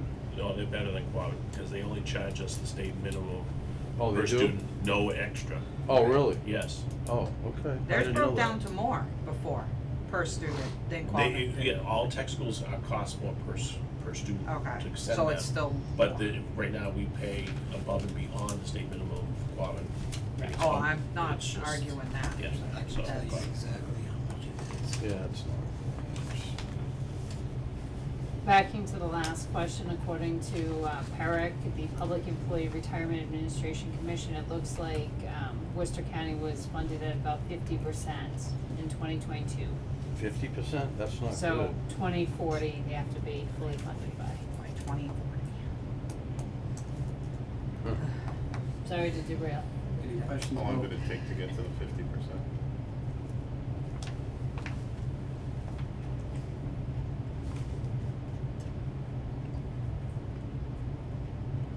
Any questions about Monty Tech? Well, never really hear any complaints out of that school, so. Well, we don't have enough kids in there anyway. Yeah, 15 kids? I wish it was higher, but. Article 10, to see if the town will vote to raise and appropriate or transfer from available funds the sum of $6,788,846.63 to pay for its share of the Quabbin Regional School District budget for fiscal year 2026. I would like to thank the Quabbin Regional School District administration and our liaisons, the school committee, for inviting us to all of the budget hearings that have been had this year. Despite minimal change in the impact, it is at the very least a positive experience to be welcomed to the table to work with them. And it is very different than in previous years. This is still 64% of the operating budget. So it's gone up 2% this year. 62 or 64? 64. It's gone up? I'd have to, I'll get you the final. Jesus Christ. Is that the final number? No. If anything, it'll go down slightly. Maybe. Percent increase is that? It's a 6.94% increase. And when do we find out the actual number? By July. July. And you anticipate the number going down? I do anticipate. It doesn't mean they the have to lower their assessment. They can use less E&D. It's all based on school committee vote. 6.9 though, where does that fall for us with how their budgets have been falling for the past couple of years? 3% less than last year. It was a unfortunate sigh of relief when I think I texted Katie, Yeah. like real happy. And I'm sitting Yeah, there. it's only 400,000. Yeah. It's a challenge. I don't wanna sit here and kind of beat a dead horse, but Yeah. that's What's our more- student count there? How long? I have it. It's a good amount of children. I have all of those numbers in the reports that. There's like 537 students that we pay for out of that $6 million, almost $7 million. So when does the final actual number come out? Last year, they got it to us, I wanna say the second week of June. No, it was in the middle of July when the governor signed. Oh, yeah, the school, like, yeah, they yes. have a number. Yeah. Based on the Yeah. Senate version Yeah, of the yeah. budget. Once conference committee comes out with the number, it's pretty. Just raise for next year, people, because if we got a good assessment this year, next year we most likely will not. 12%. The update from Patricia and Heather on the regional agreement meetings is likely not going to be a positive one, but we'll save that for another day. Those meetings are essentially towns being pit against each other, so let's let them. As usual. And let's let everybody them buckles. Finish that. You guys have, what, 2 more meetings maybe? I don't know, I thought that was supposed to be one, but it looked like it got canceled, so I don't know. Anything on Article 10? Article 11 is the school debt. It actually went down, and it went down due to the actions that this board took 2 years ago when instead of just saying, yes, the chiller debt makes sense, let's let it go out forever, we fought for a different system, and it ended up working out. Any questions on school debt?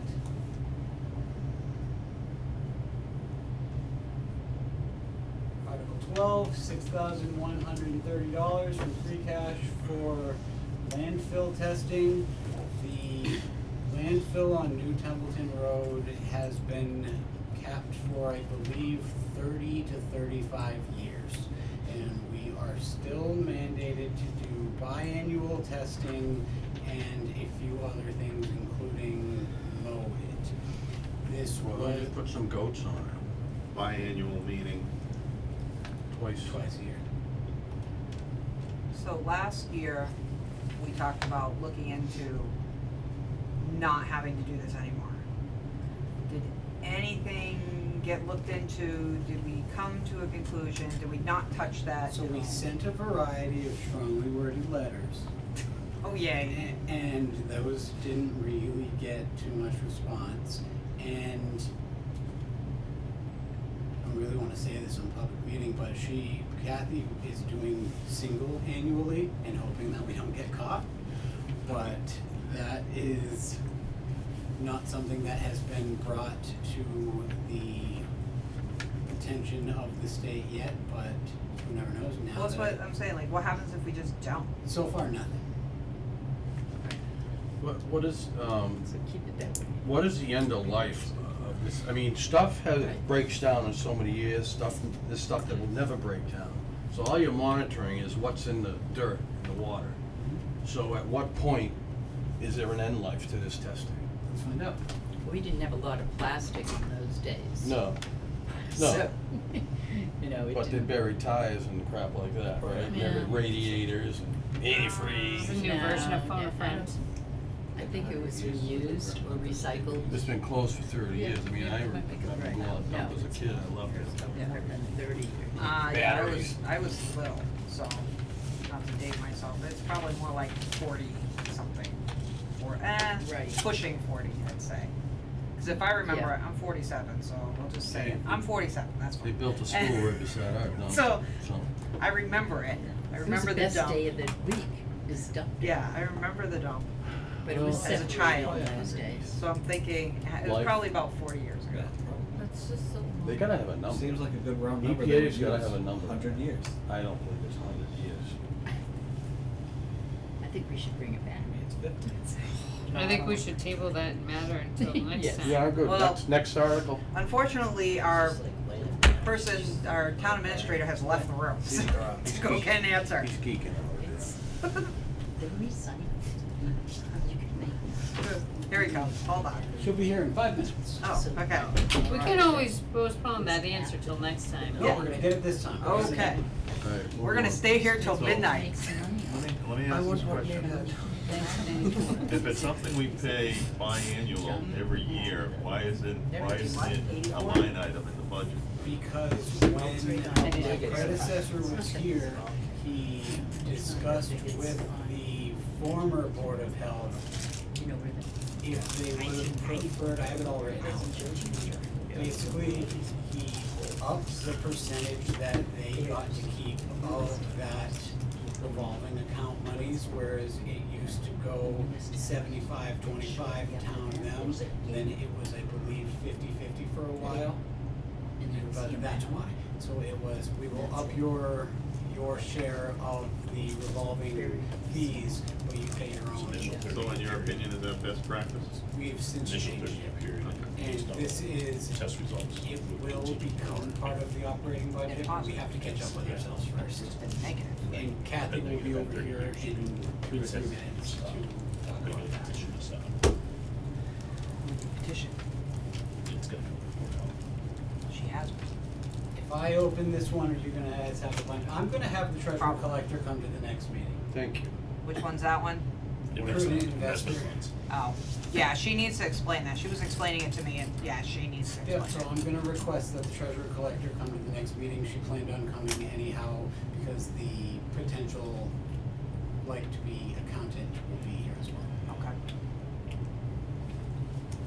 Article 14 is the continuation of this long conversation we've been having about potential grants. We will be receiving our prioritization plan in the coming weeks. After that, I am hoping to utilize $10,000 to go after more grants.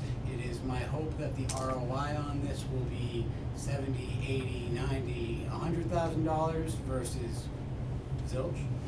But it is something other communities have seen come back in spades, and I would hope that with our priorities kind of coming into formation at this time, we will be able to up our grant game. It is not something that we are going to use as a crutch, but instead as a tool, as I've spoken about with most of you.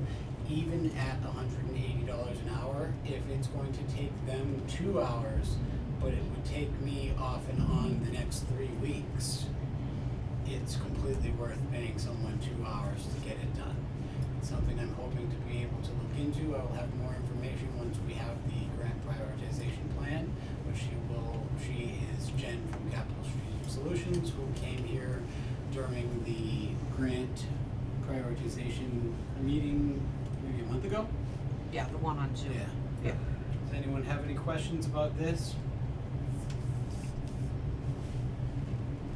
Right. Article 15, does anyone have questions about the normal operating budget of the cable PEG access? It is $30,000 from the PEG access fund, which is a small portion of residents in Hubbardston's cable bill. It is unfortunately going down, but there are several bills in the legislature looking to create the same kind of system on streaming services. Of course there is. Of course, you should know. Tax your cable box too. I don't understand this article. Why are there two different values here? Help me understand the $2 values.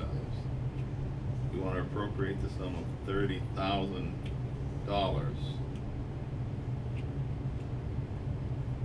But then down the line. $80,000 is last year's number. Thank you for catching that, sir. It's $30,000 both ways through. So you're gonna change the 80 to I'm 30? gonna change the 80. Okay. I'm my own, what do you call it? I'm my own copywriter, so. Try my best. You missed the spot.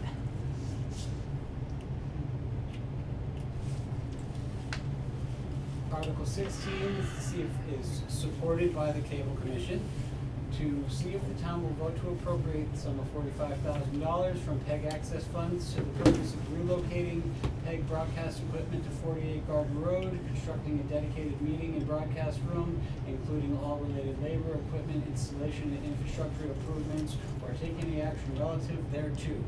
This is building a meeting room in the Realty office over at 48 Gardner Road.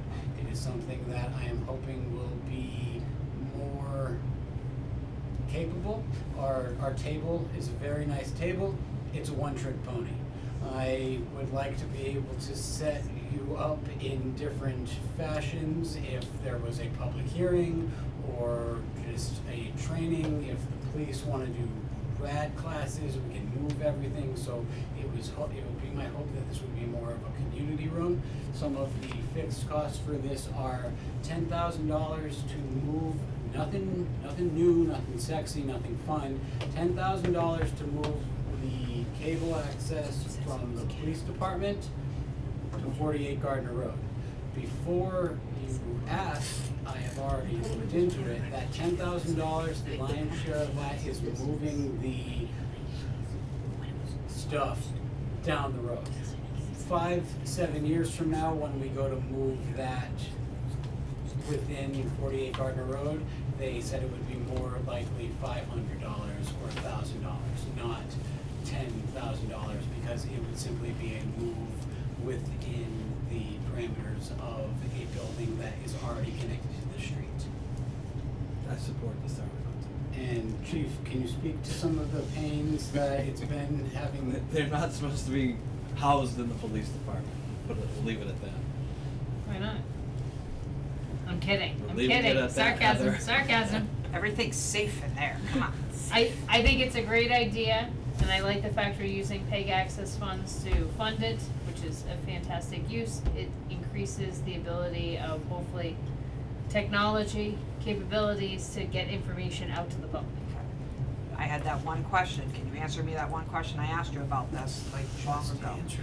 Heather distracted me with the dump. $500 to $1,000 to move internally. Okay, thank you. The lion's share of the move is Is that we're moving yeah, over down there. and connecting to the street. Okay. Capital improvement. It's smaller this year. To see if the town will vote to transfer the sum of $135,000 from free cash, $20,000 from the 2024 special town meeting municipal optimization special project, and $30,000 from the Holden Hospital account to pay for the following FY26 cash capital expenses, including all costs incidental and related thereto. Annual road improvement plan paid out of free cash. Travis, can you speak to the benefits of our annual road improvement investment? I don't know if we need Travis to speak to the improvements No. of the annual road improvement investment. We love Travis, but I think it speaks for itself. I agree. If I didn't ask, you guys would have asked me to ask. No, it's an annual amount. Travis is $100,000. raring and ready We to do it go, every he year, wants right? more Yeah. money. Madam Chair, thank you for joining us. Because it is a riveting conversation, we are going to go back to Article 10, to see if the town will vote to raise and appropriate, not that. No. Run them out. Well, Article 12, to see if the town will vote to appropriate, transfer from free cash the sum of $6,130 to fund state mandated landfill testing, $5,865, and mowing services, $265. These expenses have traditionally been included in the annual operating budget over the past 29 years. Approval of this article will ensure continued compliance with the state environmental regulations and proper maintenance of the landfill site or take any action relative thereto. Madam Chair. Yes, we are fortunate that the state is now allowing us to do one test per year. This year, once this test is done, in the new budget year, we are going to apply to, because it will be 30 years, and under the state guidelines, we can apply to no longer need testing done. But having been on the board a number of years where, when Tom Larson was chairman, this was always a line item on the general, statements, funded by the town, voted at the town meeting. They applied 2 times to have the amount of testing decreased. Both times it was denied. One of the reasons stated was that the testing for that year was not done before the application was put in. So, this is off of memory, but this is how it seems to work. So we're asking that this go forward as a line item for this year's budget. And everyone keep your fingers crossed that this year will be the year that we can put in, because it's 30 years now. And we did do the testing, and the testing results for the last 30 years have been clean, that we no longer have to do this extensive testing. It tests for everything. The report is this thick. Madam Chair, for the good of everyone here, can you speak to the 2019 changes implemented by your predecessor and Mr. McLean? how it came off the budget, I just don't want I everyone- don't know. I was not active, at those town meetings to know that it had come off, because of personal things going on in my family. I do not know how it came off. And I'm sorry that it has come back this way because, I don't know why it was taken off. I honestly don't. It was a change in the amount of the revolving account that went to the Board of Health versus town property and then over into free cash. But since then, we have changed it, not totally back to the way it was before, but enough to where this is a complete fair request, and I appreciate Kathy for bringing this forward. I know it's been kind of a pain.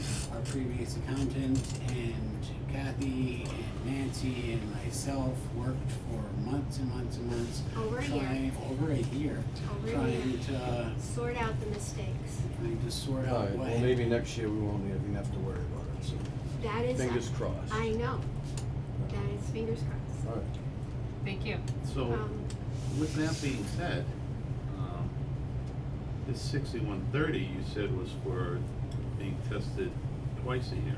No, Got it it's down to one once a year. year.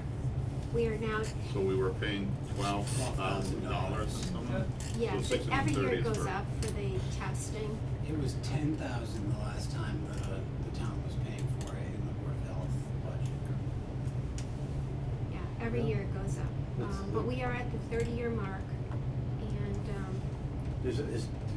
I asked this earlier, nobody knew, is that kinda like the standard end of life for a landfill, do you know? we hope so. Yeah, and But all there's the no- tests have been basically level for the whole 30 years? Yes. Well, that's a shame, cause it's been Yes. clean the whole time. Yes. Yeah, alright. And Thank so, if they start to turn us down, I think at that point, we may need to spend a few legal dollars to,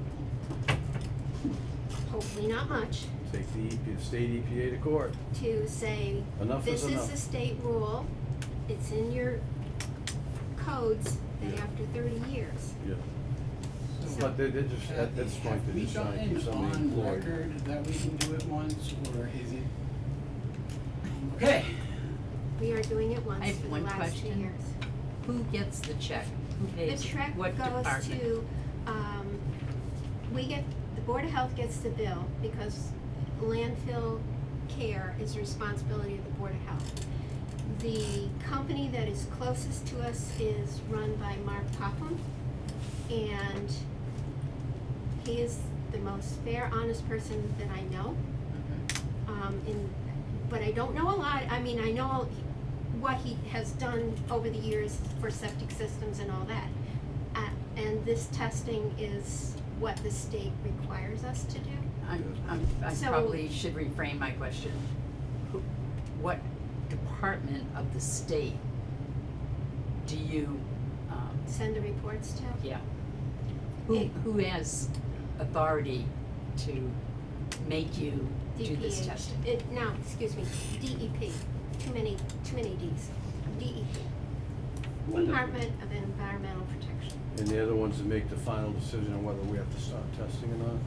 To my understanding, yes. Okay. We haven't applied in a number of years, and I was not the one that worked on it previously. Yeah, I Because understand. I was a younger member on the board at Yeah. that time. Same people that brought to us a $5,000 fee every year for having a contaminated sand pit. Yeah, So, well, they gotta keep their people employed, so. In any case, this is why it's on there and what we hope for. A percentage of fees collected from the septic and from the Board of Health revolving after you pay for the inspectors goes into the general fund every year. It's not huge dollars, but we do contribute back into the general fund from all of those fees that are collected. Okay? Thank you. Thank you. Thank you, Well, Kathy. That cleared it up. I hope so. It's not a fun thing. We tried and Yeah, that's all you can do. I've walked the property and, you know, it looks the same as it did when I first saw it, so. Thank you. You're welcome. Exit this door. Have a good night. Thank you. Alright, next. Seth, can you explain the thought process behind using some of Holden Hospital to? Well, I to Nate's point, I think when we got the revised free cash number at a lower amount, we had to do some thinking of creative ways of how to finance some of the projects that need to be done on capital planning, and to preserve some of those projects, specifically the fire department pickup truck that's been on the plan for several years. They have additional resources through the Holden Hospital Trust Fund that they can tap into to help supplement and offset some of the cost, so there wouldn't be as much free cash being used. So that was one of the ways that I had suggested to Nate to look at that, and here it is tonight, so. Nate, on the pickup truck replacement, can we just indicate somewhere it's for the fire department? Yes. Cause I see when we had that conversation earlier, I didn't realize that part. What is? Pickup truck. So straight up pickup truck? Yeah. What's it used for? The fire department. Fire department. Yeah, but is it a utility vehicle? It is a utility vehicle. Does it have firefighting apparatus on it, or is it just like a pickup truck? Straight pickup truck with a plow. The truck with the plow. I'll have to open up the capital improvement plan to tell you more. And we have Replacing one the existing- currently? Yes, they do. The- It's out of service now. It's out of service, the brakes went on it. What's it used for? Plows Now it's driveway. a lawn ornament. Yeah. What was it used for when it was operational? Plowing of smaller driveways, Dry hydrants. fire hydrants. Don't ask Travis about it. We don't have fire hydrants. We have 60 dry hydrants in town. We that do? need to be plowed. Oh, you mean at the little ponds? Yes, Yes. correct. Understood. Yep. Yep, thank you. 60. That's a lot. Wow. We're lucky. Gotta have 'em. It's better than nothing. I'm good. This truck. No, I know they use it if, they go to a call and the driveway's not plowed yet. Yeah. They gotta get the ambulance in there, or the fire Understood. apparatus, they Understood. plow the Where are they driveway, getting or the path at least to get it. So, I mean, it has its purposes. Of course it but- is. And I know they've plowed this parking lot as well at times. They can, It's they a can bad start storm. plowing the town hall too. Yeah, they've Instead kept of things paying- open when instead of paying DPW somebody. can't get to it because the storm Well, is too bad or DPW, we something. pay a contractor to plow. Yeah, but here we don't, so, Well, and we need to be able to get out, so they have helped us out with that. when's that contract Sometimes done? Travis's guys are busy. This year, if they're gonna have a truck. That's something we talked about with none of them being here. It almost, the truck will almost pay for itself if they plow that whole line. Over a certain. Over number of 5 years, so. yes. Thank you. Any other questions on the capital? If Steve could beat it. Does anyone have any questions on the CPA articles? So what's he have to say? It is the final payment for the playground, Yay. $40,710 for some small fixes to get the library basement pretty much down to the studs and so that they can use it moving forward, and a standing article setting aside the monies for the different accounts in the CPA lines. What's the total amount in CPA, do you know? I'd have to check. 200, I have the numbers, I can send you that. I will have that for the next meeting. So the library one, they're just gutting it for now? Not, Or- the gut is right, they're making it so so painting, getting all of the different things ready. They're not building or destructing any walls or anything like that. It's not going to have new, I'll get you the exact answer, I have it in. Of what they're actually doing, yeah, Yeah. just out of curiosity. And is there a reason they're doing that, or is it just because it needs to be done? The library applied and was the only option and passed the CPA, I believe, either unanimously or one person voted against it. But what's the purpose of the library wanting it done? The library wants it because they have all of this new space. I'll pull it up. Yeah, they're trying to make it into Usable- something useful for usable them rather library. than what is currently there. What, is it just non-useful space right now? Well, Yeah, I there's think holes in the floor and Yeah. the walls and they're gonna put the mostly the holes in the floor probably. director's office down there, correct? Yeah, and that's central It's gonna area. be like a children's craft room, if I remember Yeah, I correctly. think I the- heard bits and pieces. What used to be the town clerk, assessor office and the board of health Yeah. building department is gonna be program space for story time and that kind of thing. And then there's a central room that used to be the town clerk's office like 10 years ago. Yeah. Which would be the director's office. Yep. And they're still gonna keep the conference room, as far as I know, Okay. as a space for, meetings and whatnot. Yeah. And, yeah, it just has a lot of plaster issues and, So will the renovated space be considered a library for Yeah. grant opportunities? yeah, it's for it's so they can use it for library stuff. Cause currently the director's office is at the top of the stairs that were like past the board of health office. So that's gonna become a hallway so that people can use the stairs to come down and it will just open up the space. Madam Clerk, with the town office relocation, the entire basement level of the building will become available for library use. This project requests funding to make basic repairs to rooms on the south side of the building to expand the library's programming capability and increase community engagement. The goal of this project is to make the current town clerk's office, Room A, and the current land use office, Room B, functional for library multipurpose use. To support library programs and promote health and safety, the project also includes adding a utility sink to the existing plumbing in a location adjacent to the multipurpose room. The addition of this sink will allow the library to safely offer a wider range of programs. To make this new library space accessible from the inside of the building, this project also includes relocating the library's director's office to the basement level, Room D, and repurposing the existing library director's office to a public space so the stairway to the basement can be used for public access.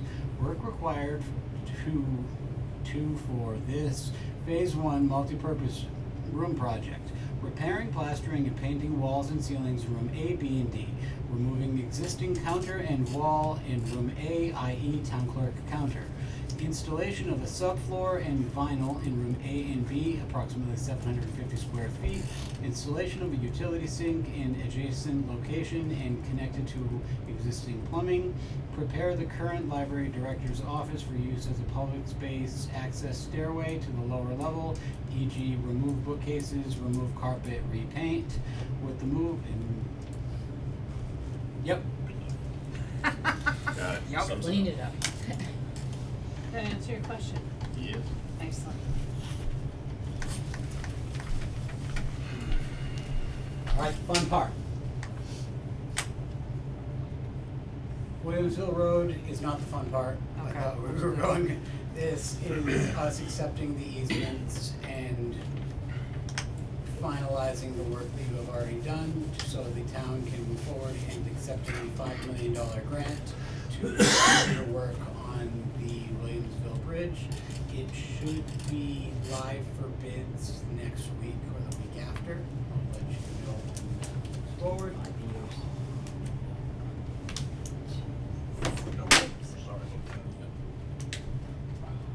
Article 21 is the first meeting house. This will have a report and its own meeting at a later date. Alright, Article 23, to see if the town will vote to raise and appropriate, transfer from available funds, or borrow a sum of money in the amount of $600,000 for the purpose of purchasing, and the approval of the select board is authorized to borrow said amount, $600,000 for a fire truck. Thoughts? I thought the fire truck was gonna be $1.1 million. This is a smaller version of the fire truck. I have I the. thought we decided we didn't wanna Is go this with the the one smaller version of the that's fire like in truck. Westminster? Yes, Okay, and it'll fit? it'll fit. Okay, I I have- thought we decided this Not model the one in wasn't- Paxton. Nope. okay. Better. I thought we decided we didn't want this fire truck. We wanted the better one that would last twice as long and was a real truck. Right, a commercial type truck. I remember that conversation specifically. As do I. Okay, so how are we arriving at this? Does this one not last as long? It's Or is not this a the one commercial. that, This is. We had this conversation over there and there were some firefighters in the room and we went round and round on this. Yes, we did. We have the DPW director here tonight, so let's do his one, and then I will request that the fire chief attend public hearing 2 in 2 weeks, and we will discuss this then. If that is okay with you, Madam Acting Chair. yeah, that, I would like, I agree, we need to make sure we're getting the right one. How did this end up as an article if that's not what we discussed? That's what I'm Well, curious about. that's what we need. That's what we're doing now? We discussed it, and there was, like I said, there's always like 12 different points of view on which is the best one for us. And we had people in the room, and then we had people come in after, and again, we had like 3 discussions 3 different times during that meeting, and we had, Over there? yeah, do you Yeah, not I remember was that? Cause there. the fire department had to leave on a call. Yes, Yeah. I was there. And there was a few people trying to help answer the questions. I don't know why we came to this one and which one's better. That's always my question, what is the best one? The So, chief is out this week, and we do have a whole second hearing, so I will request that he join us at that meeting. But I do have certain answers and stuff, but. when do we not have to close the warrant? Next meeting. Okay. Kinda cutting it tight, isn't it? No. as long as we get the answers. As long as we get the answer, the Well, I mean- chief is not available. I think we already got the answer that we wanted the better quality truck. Well, is that one the actual? Well, what's the difference between 600 and 400,000? You know what I mean? I mean, you're talking about 600,000, the other truck was $1 million. So, but the other truck lasted much longer than, Yeah, because it it's was a much commercial much style more truck durable. instead of the other truck, which is not a commercial style truck. Is any of this correct? I'm looking at you, cause you're the only fire person in this room. I know you're not Well, the chief, I'm not the chief, I don't want to. Step I on his have my toes. personal feelings on what is. but I'm asking you a very specific question. Is a $600,000 one a commercial truck? It's on a commercial, Kenworth chassis. So it is a commercial truck? Yep. And it still gets the same warranties and Yep, guarantees? absolutely. And it will still It'll- last very long? 25 years. Yeah, what was it? So, how did we get to the 600? Right, Is this the that's the recommendation question. of the fire chief? This is the recommendation Excellent. and So- submitted by the fire chief. So I think to Nate's point, if the recommendation to modify this was by one of our professional department Right. heads, I think we defer until the department head is Yes. able to be present so we can understand Yes. what his understanding and reasoning is for that And this piece. truck will fit in the old station, is that the purpose of this truck? I think the whole purpose of this conversation is to wait until the fire chief's present, cause we don't Okay. know the answer to Thank the you. question. And Good for- idea. And for those itching, the spec sheet is in your public drive.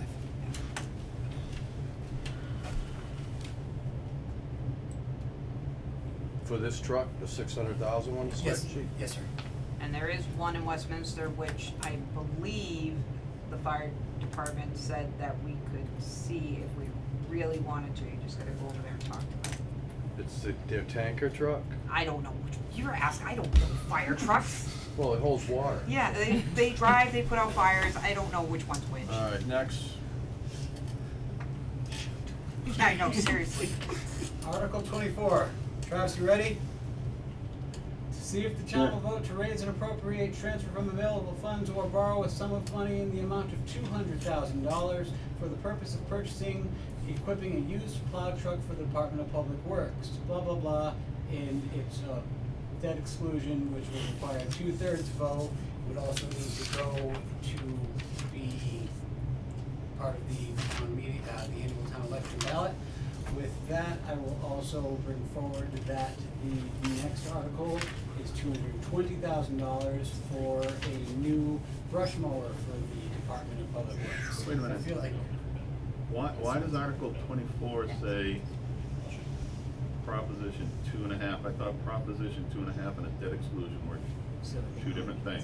So a debt exclusion is under the parameters of Proposition 2.5, but it is not a Proposition 2.5 properly. A Proposition 2.5 would be used for something like an operating budget and never goes away. Right. A debt exclusion would be used for the life of the item, The and debt, then, and then it goes away. Yep. So this is the one that goes away. yes, but it's still under the parameters of the law that is Proposition 2.5. You gotta lead with the words, this is a debt exclusion. So, when you bring these up, all three of So- them, because it's triggering, those words are very triggering. So, and this is in our drive to this truck? Yes. Okay, now now Travis, what's a new truck cost? Completely outfitted? 300,000, easy. 300. So, and how old's the used truck? Is a 97. And a new truck would be 100,000 more, but brand new. But, the 97 is a very fixable machine, correct? It's an Oshkosh? It's an Oshkosh. It's got zero rust. It'll be outfitted to what we have, like the other two that we already have. Okay. It's got 8,000 miles on it. So, Rust free. so this is the cost to purchase the truck and outfit it? Correct. Okay, how much is the truck? He quoted me at 175. And 25 to outfit it? By the time everything, I would say it'd be under that. The thing you gotta look at, you're looking, these trucks are gonna outlast any new trucks. Yeah, I From the understand. metals Yeah, that 'cause they're they made don't- of and everything like that. No But computers. that and- new yeah. truck, you have all that emissions that is on that truck. And I have a couple of those now that are Got a, headaches with the emissions. you got a tech there every other week, yeah? You got DEF fluid you gotta put in them, Yeah. which is another extra cost. Yeah. With the Oshkosh, you have nothing of that, it's all standard mechanical. I like And, it. they're four-wheel drive. They got, and for me to, and that price of 300,000 is for a 300 horsepower truck, which we have, which is underpowered. Yep, These Oshkoshes are over 400 horsepower. yeah, So, you're getting much more of a truck for a buck. They are built to work, they're built for winters, that's Yep. what they're for. yep. And, they've done us well, the two that we have, and I don't see why we need to go the other way. Okay, excellent, thank you. Further questions?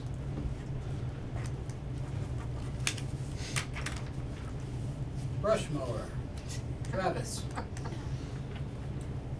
So the brush mower, everybody loves the brush mower when it comes to summertime and they can't see to get on the road or turn or anything like that. They got the knotweed growing out everywhere. The one we have is a 97.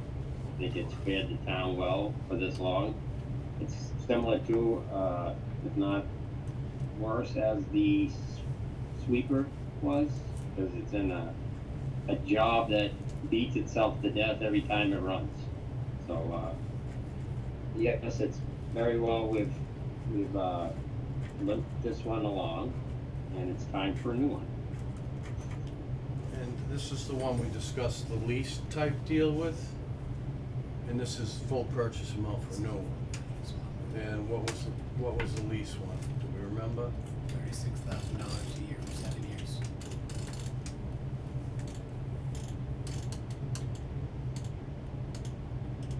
How much, so if the town, if the DPW is looking for like a debt exclusion for 400,000 this year? It would be $1 million total between the three projects. And what effect does that have on the taxpayer? Can I touch your papers? Yeah, Can I touch your papers? No, you It can't. would be $1 million talk about if we spread out consider over the truck. several years. Yeah, If we consider the fire truck. yeah, the fire truck, I that we mean, you gotta talked do about a earlier. 20-year note on that or something, or 15? I can't. $200,000 annual increase, $24 to $32. $300,000 annual increase with home value. $300,000 So on a, home value. on your standard home in town, which is very few standard homes, what is the amount on a standard $400,000 Standard home? $48 to $64 annually. But keep in mind, our town right now is very much under what we should have in debt.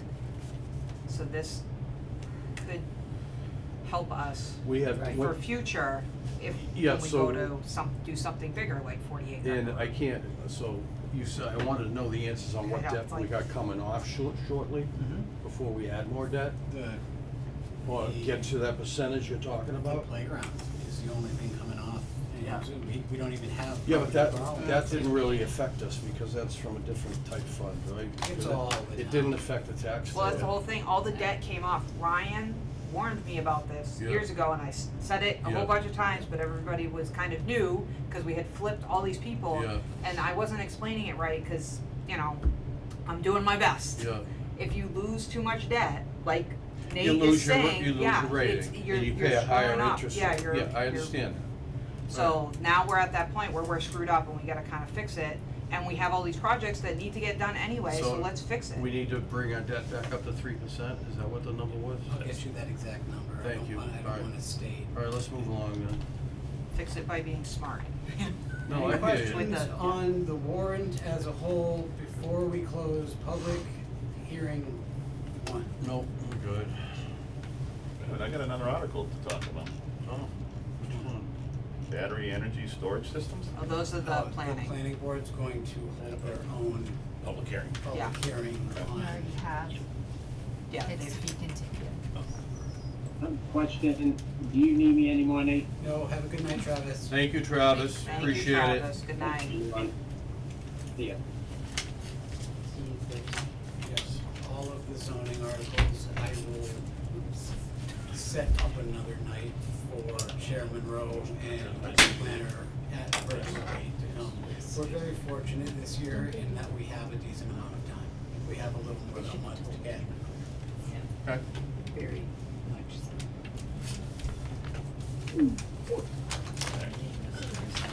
You made a motion to close the finance committee meeting, 8:50.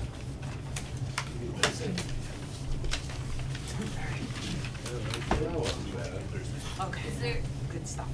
Good job. You should get paid extra. Your hands totally numb. I got work out. Yeah, I know. Madam Chair, do we need to take a 2-minute recess to let people run away? Yeah, let's take a, people can fill up their waters and whatnot. is this an appropriate time for me to leave? Yes. I think so. I think we Unless need you it. wanna stay. Yeah, I We mean, have you're extra more than chairs. welcome to stay here. Anyone is welcome to stay. Unless you're talking about how to make more money than spending. Yeah. Never ask a question you may not want the answer to. Yeah, we You got never consent talk about- agenda. Okay, take care of that. Have a good night. Thank you, Good night, Julia. thank you all for Sorry that coming. took so long. So when we get to consent, can we just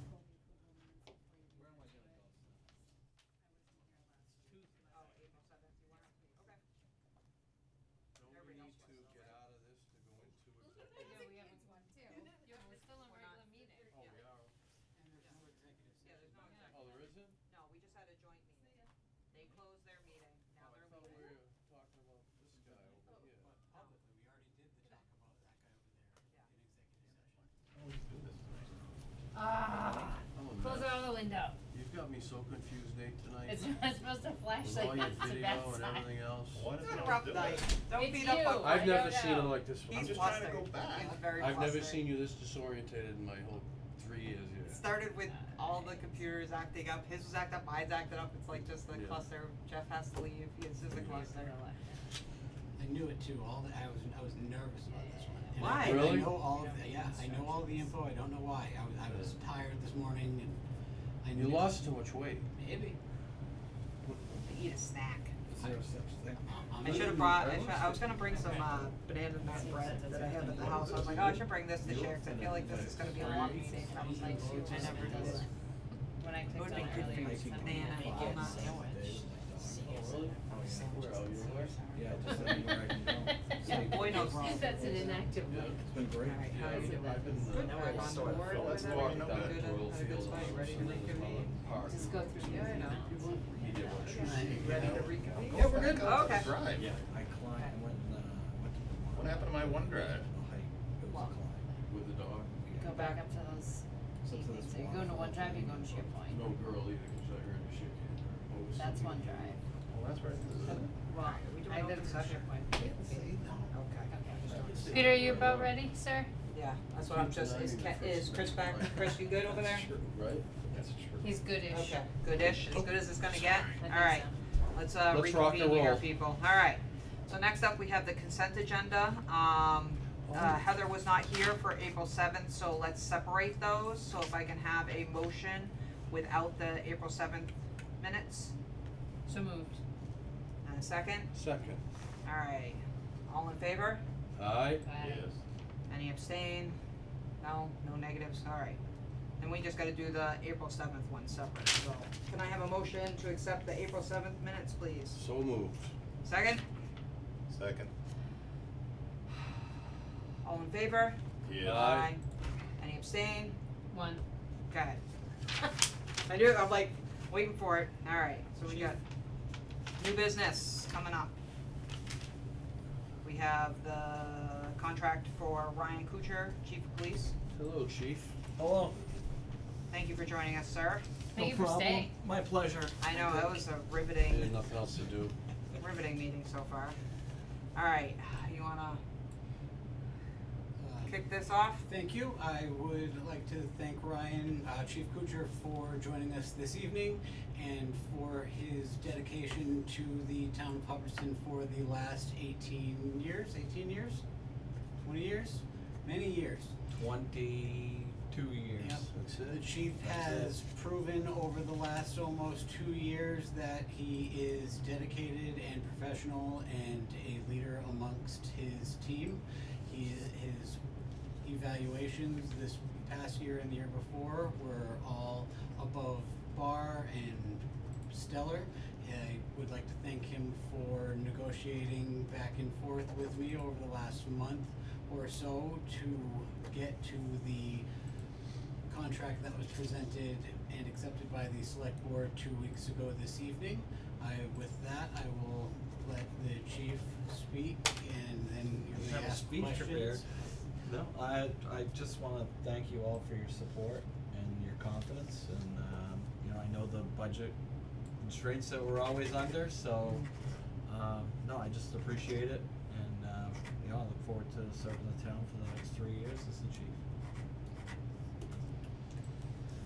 Madam Chair, would you accept a motion? I would lovely accept a motion, please. I'd like to make a motion that we accept and sign the FY 26-28 employment contract with the Chief of Police, Ryan Kuchar. Can I get a second? Can we discuss anything? After somebody seconds it, yeah. Second. Alright, any discussion? I just have one statement. Yep. Well, we gave you new cruisers, so we might as well give you a new contract. I appreciate that, thank you. Very good. Carry on. Do we have any other discussion that needs to be brought up at this point? Hearing none, can I hear a motion? I'm like all screwed in up favor. tonight. Yes, thank you, Jesus. All in favor? Aye. Aye. Any opposed? Any abstaining? Good night, chief. Nope, okay, we're Hello. There you go. Alright, that one's done. I They're got it. in the blue. Yes. 2 hours for 5 Yeah. minutes. We can sign it towards the end, Why right? don't we put you Yeah, let's first? do, The you wanna budget sign stuff it I here? We can just give them Sign. to Yeah, well, the even chief though I to don't really sign have and then anything on he it. can Yeah, run but- away. If you wanna sign them and then we'll get our side signed so you don't They have to both wait. in there, is it one, I think? We'll let him figure it out. I'm not supposed to think be one's a trusted with warrant. copies, Yeah, that does he's not not the like best at that. copies. Who's in the copies? Flip the whole thing. It's On the back. How is that little car? It's good. Is it? Peter, focus. What? It's 8:59. I know. Let's get through Is it the out there? agenda. You got it? Listen, I'm not holding anything up. He's just, Alright, He can sign without you talking. We're using this date. alright, Yes, today is listen, the I day. volunteered for this and I volunteered my time, so I will give it as much as I need to do this. See, but I'm retired. Did you get that new, little car? What is it? I have it, yeah, it's a Blazer. It's out front. Little car. Oh, I haven't even seen it yet. It is, Black. far Black. better than the Impala was. But that had a hot tub in the back. Come on, It was a that's full good tub. stuff. It They was had a a hot tub full time pool machine. party. And then Going everything on. else is, Yeah, pass it around. I think crooked lights for that tomorrow. What? Yeah. Who Oh, printed this contract? Why, did they screw up on the Yeah, name? they missed my name, that's not how I do my name. For Pete's sake. Is this what we sign at the end? Yeah. so Cause it this was- is, Gotta be this corrected. makes for riveting TV. Yeah, I know. Thank you, chief. Thank you, chief, go home. We will get you your copy first thing in Yeah. the morning. I- You can laminate it. Yep, don't worry, we We'll got fax good, it it's my to you. second contract. There We'll you go. fax it. Second of 4 or 5 that I need before I do that. That might not We happen. didn't hear that.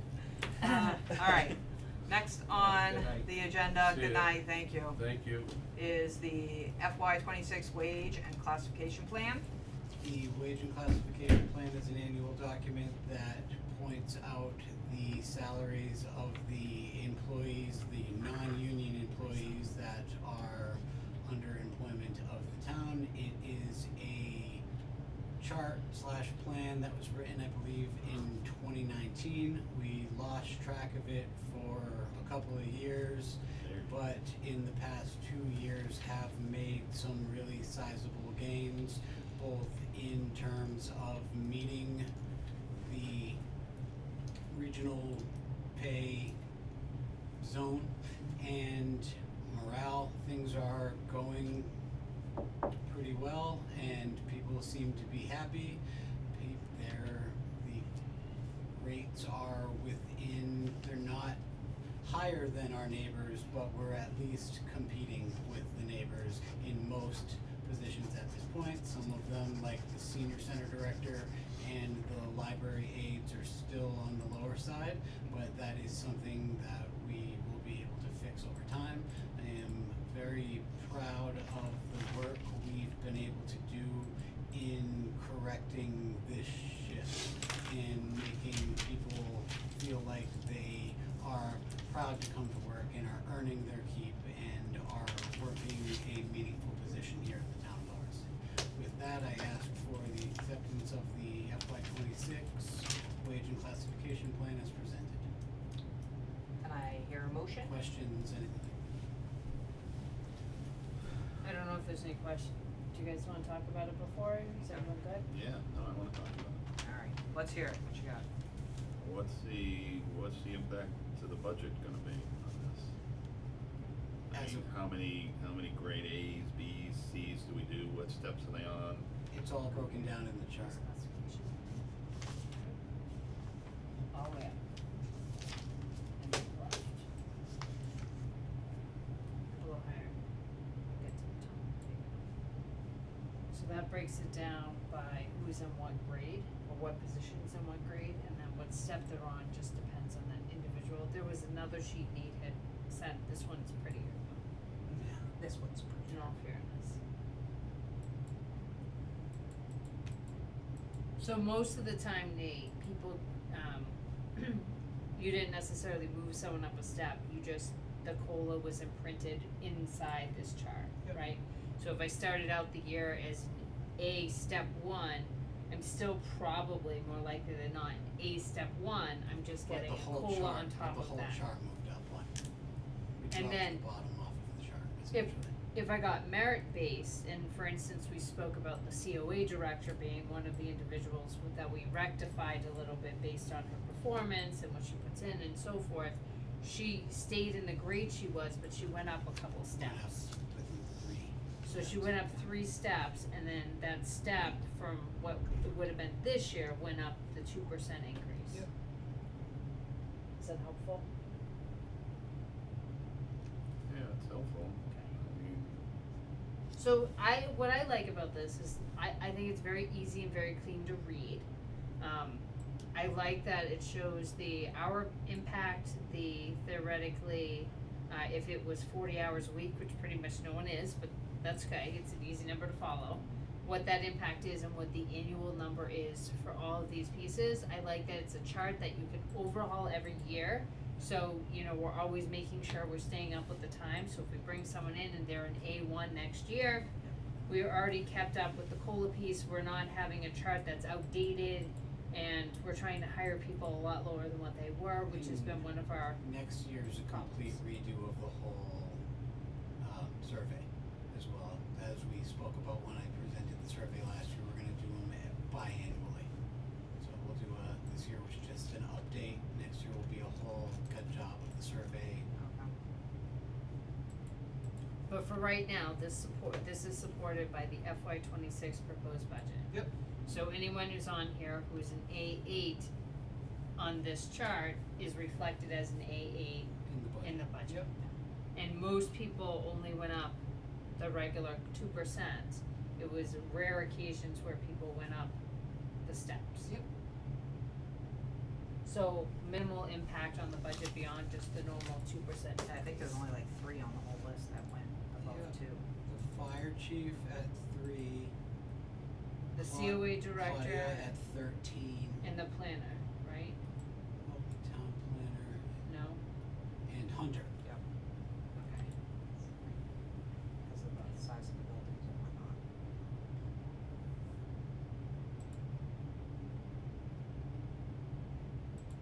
And not to say it, in Hunter's case, it was more of a rounding thing than it was. It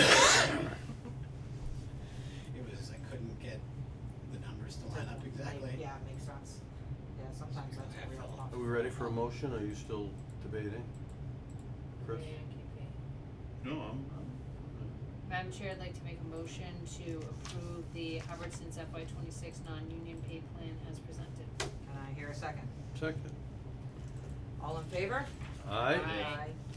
Any opposed? Any abstain? Motion passed. Alright.